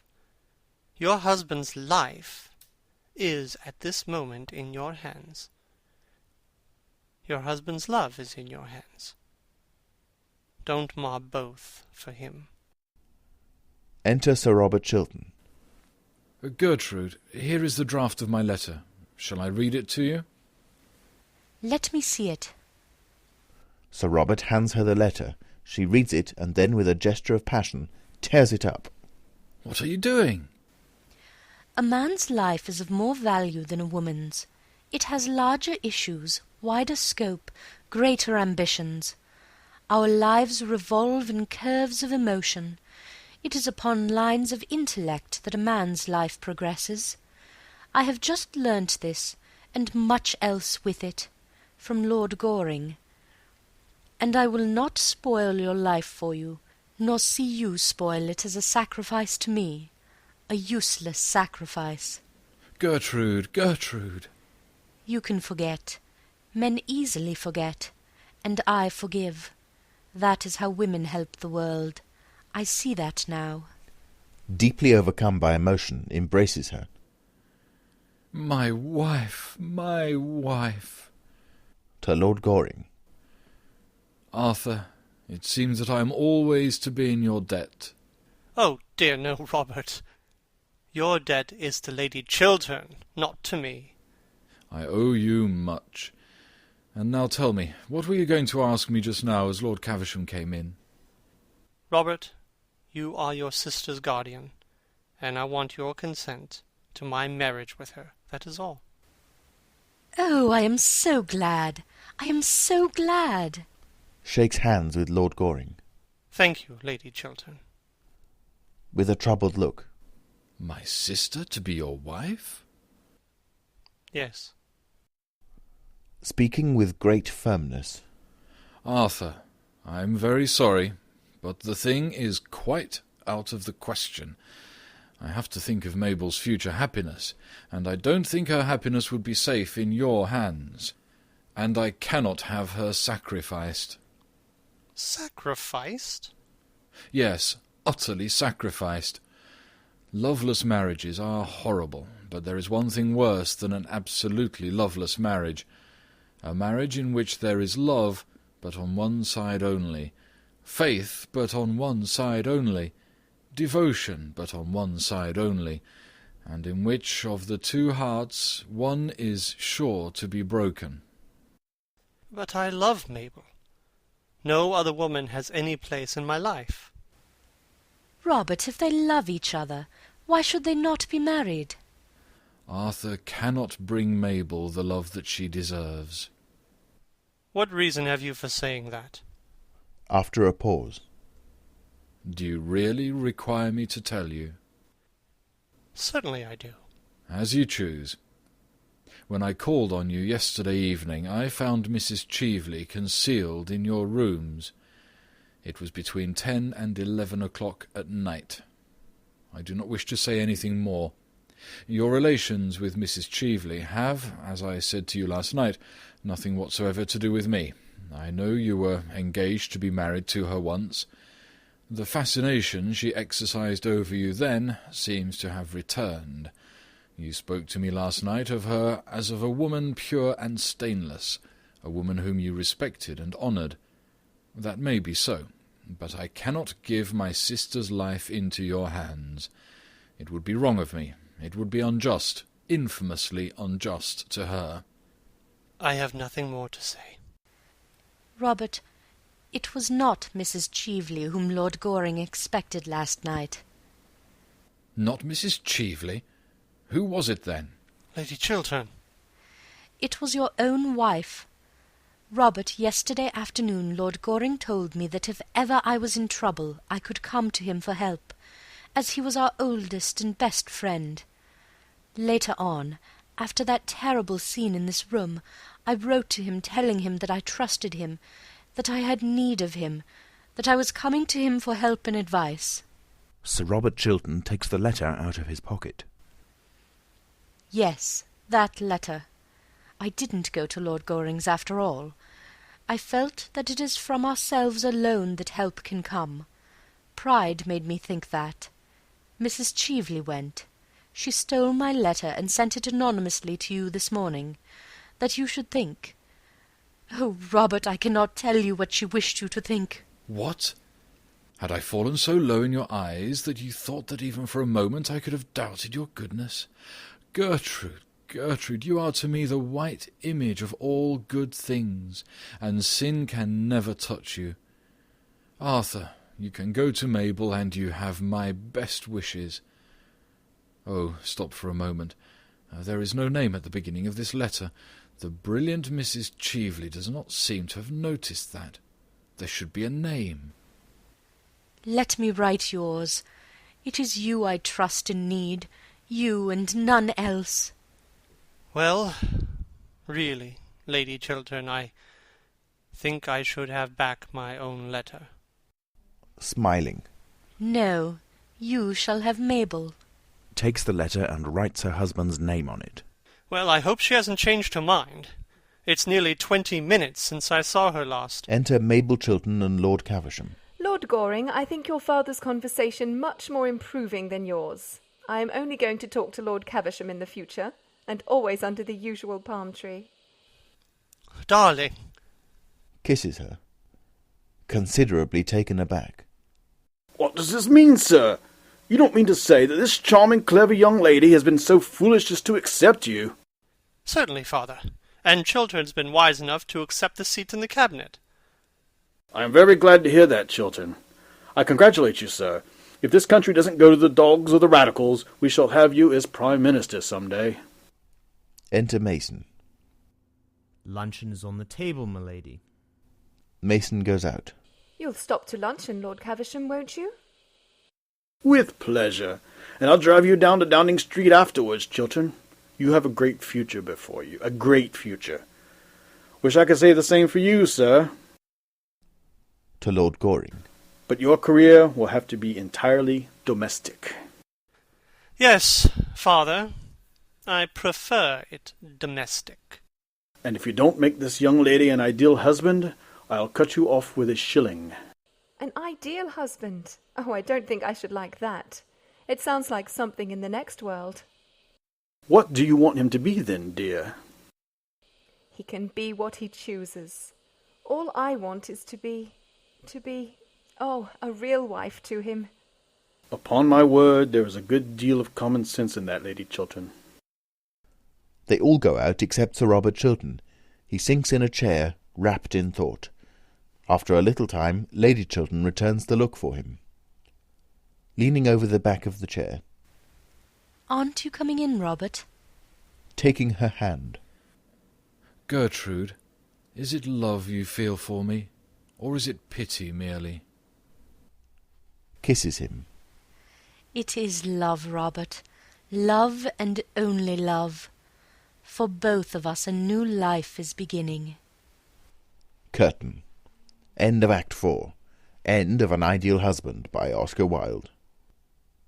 You have been listening to Alex Foster reading The Narrator, Linton reading The Earl of Caversham, K.G., John Gonzalez reading Viscount Goring, his son. Sir Robert Chiltern, Baronet, Under Secretary for Foreign Affairs, was read by David Barnes. The Vicomte de Nanjac was read by Juho Fröjd. Mr. Montford, Matthew Walton. Mason, Butler to Sir Robert Chiltern, by Hugh McGuire. Phipps, Lord Goring's servants, by Razel.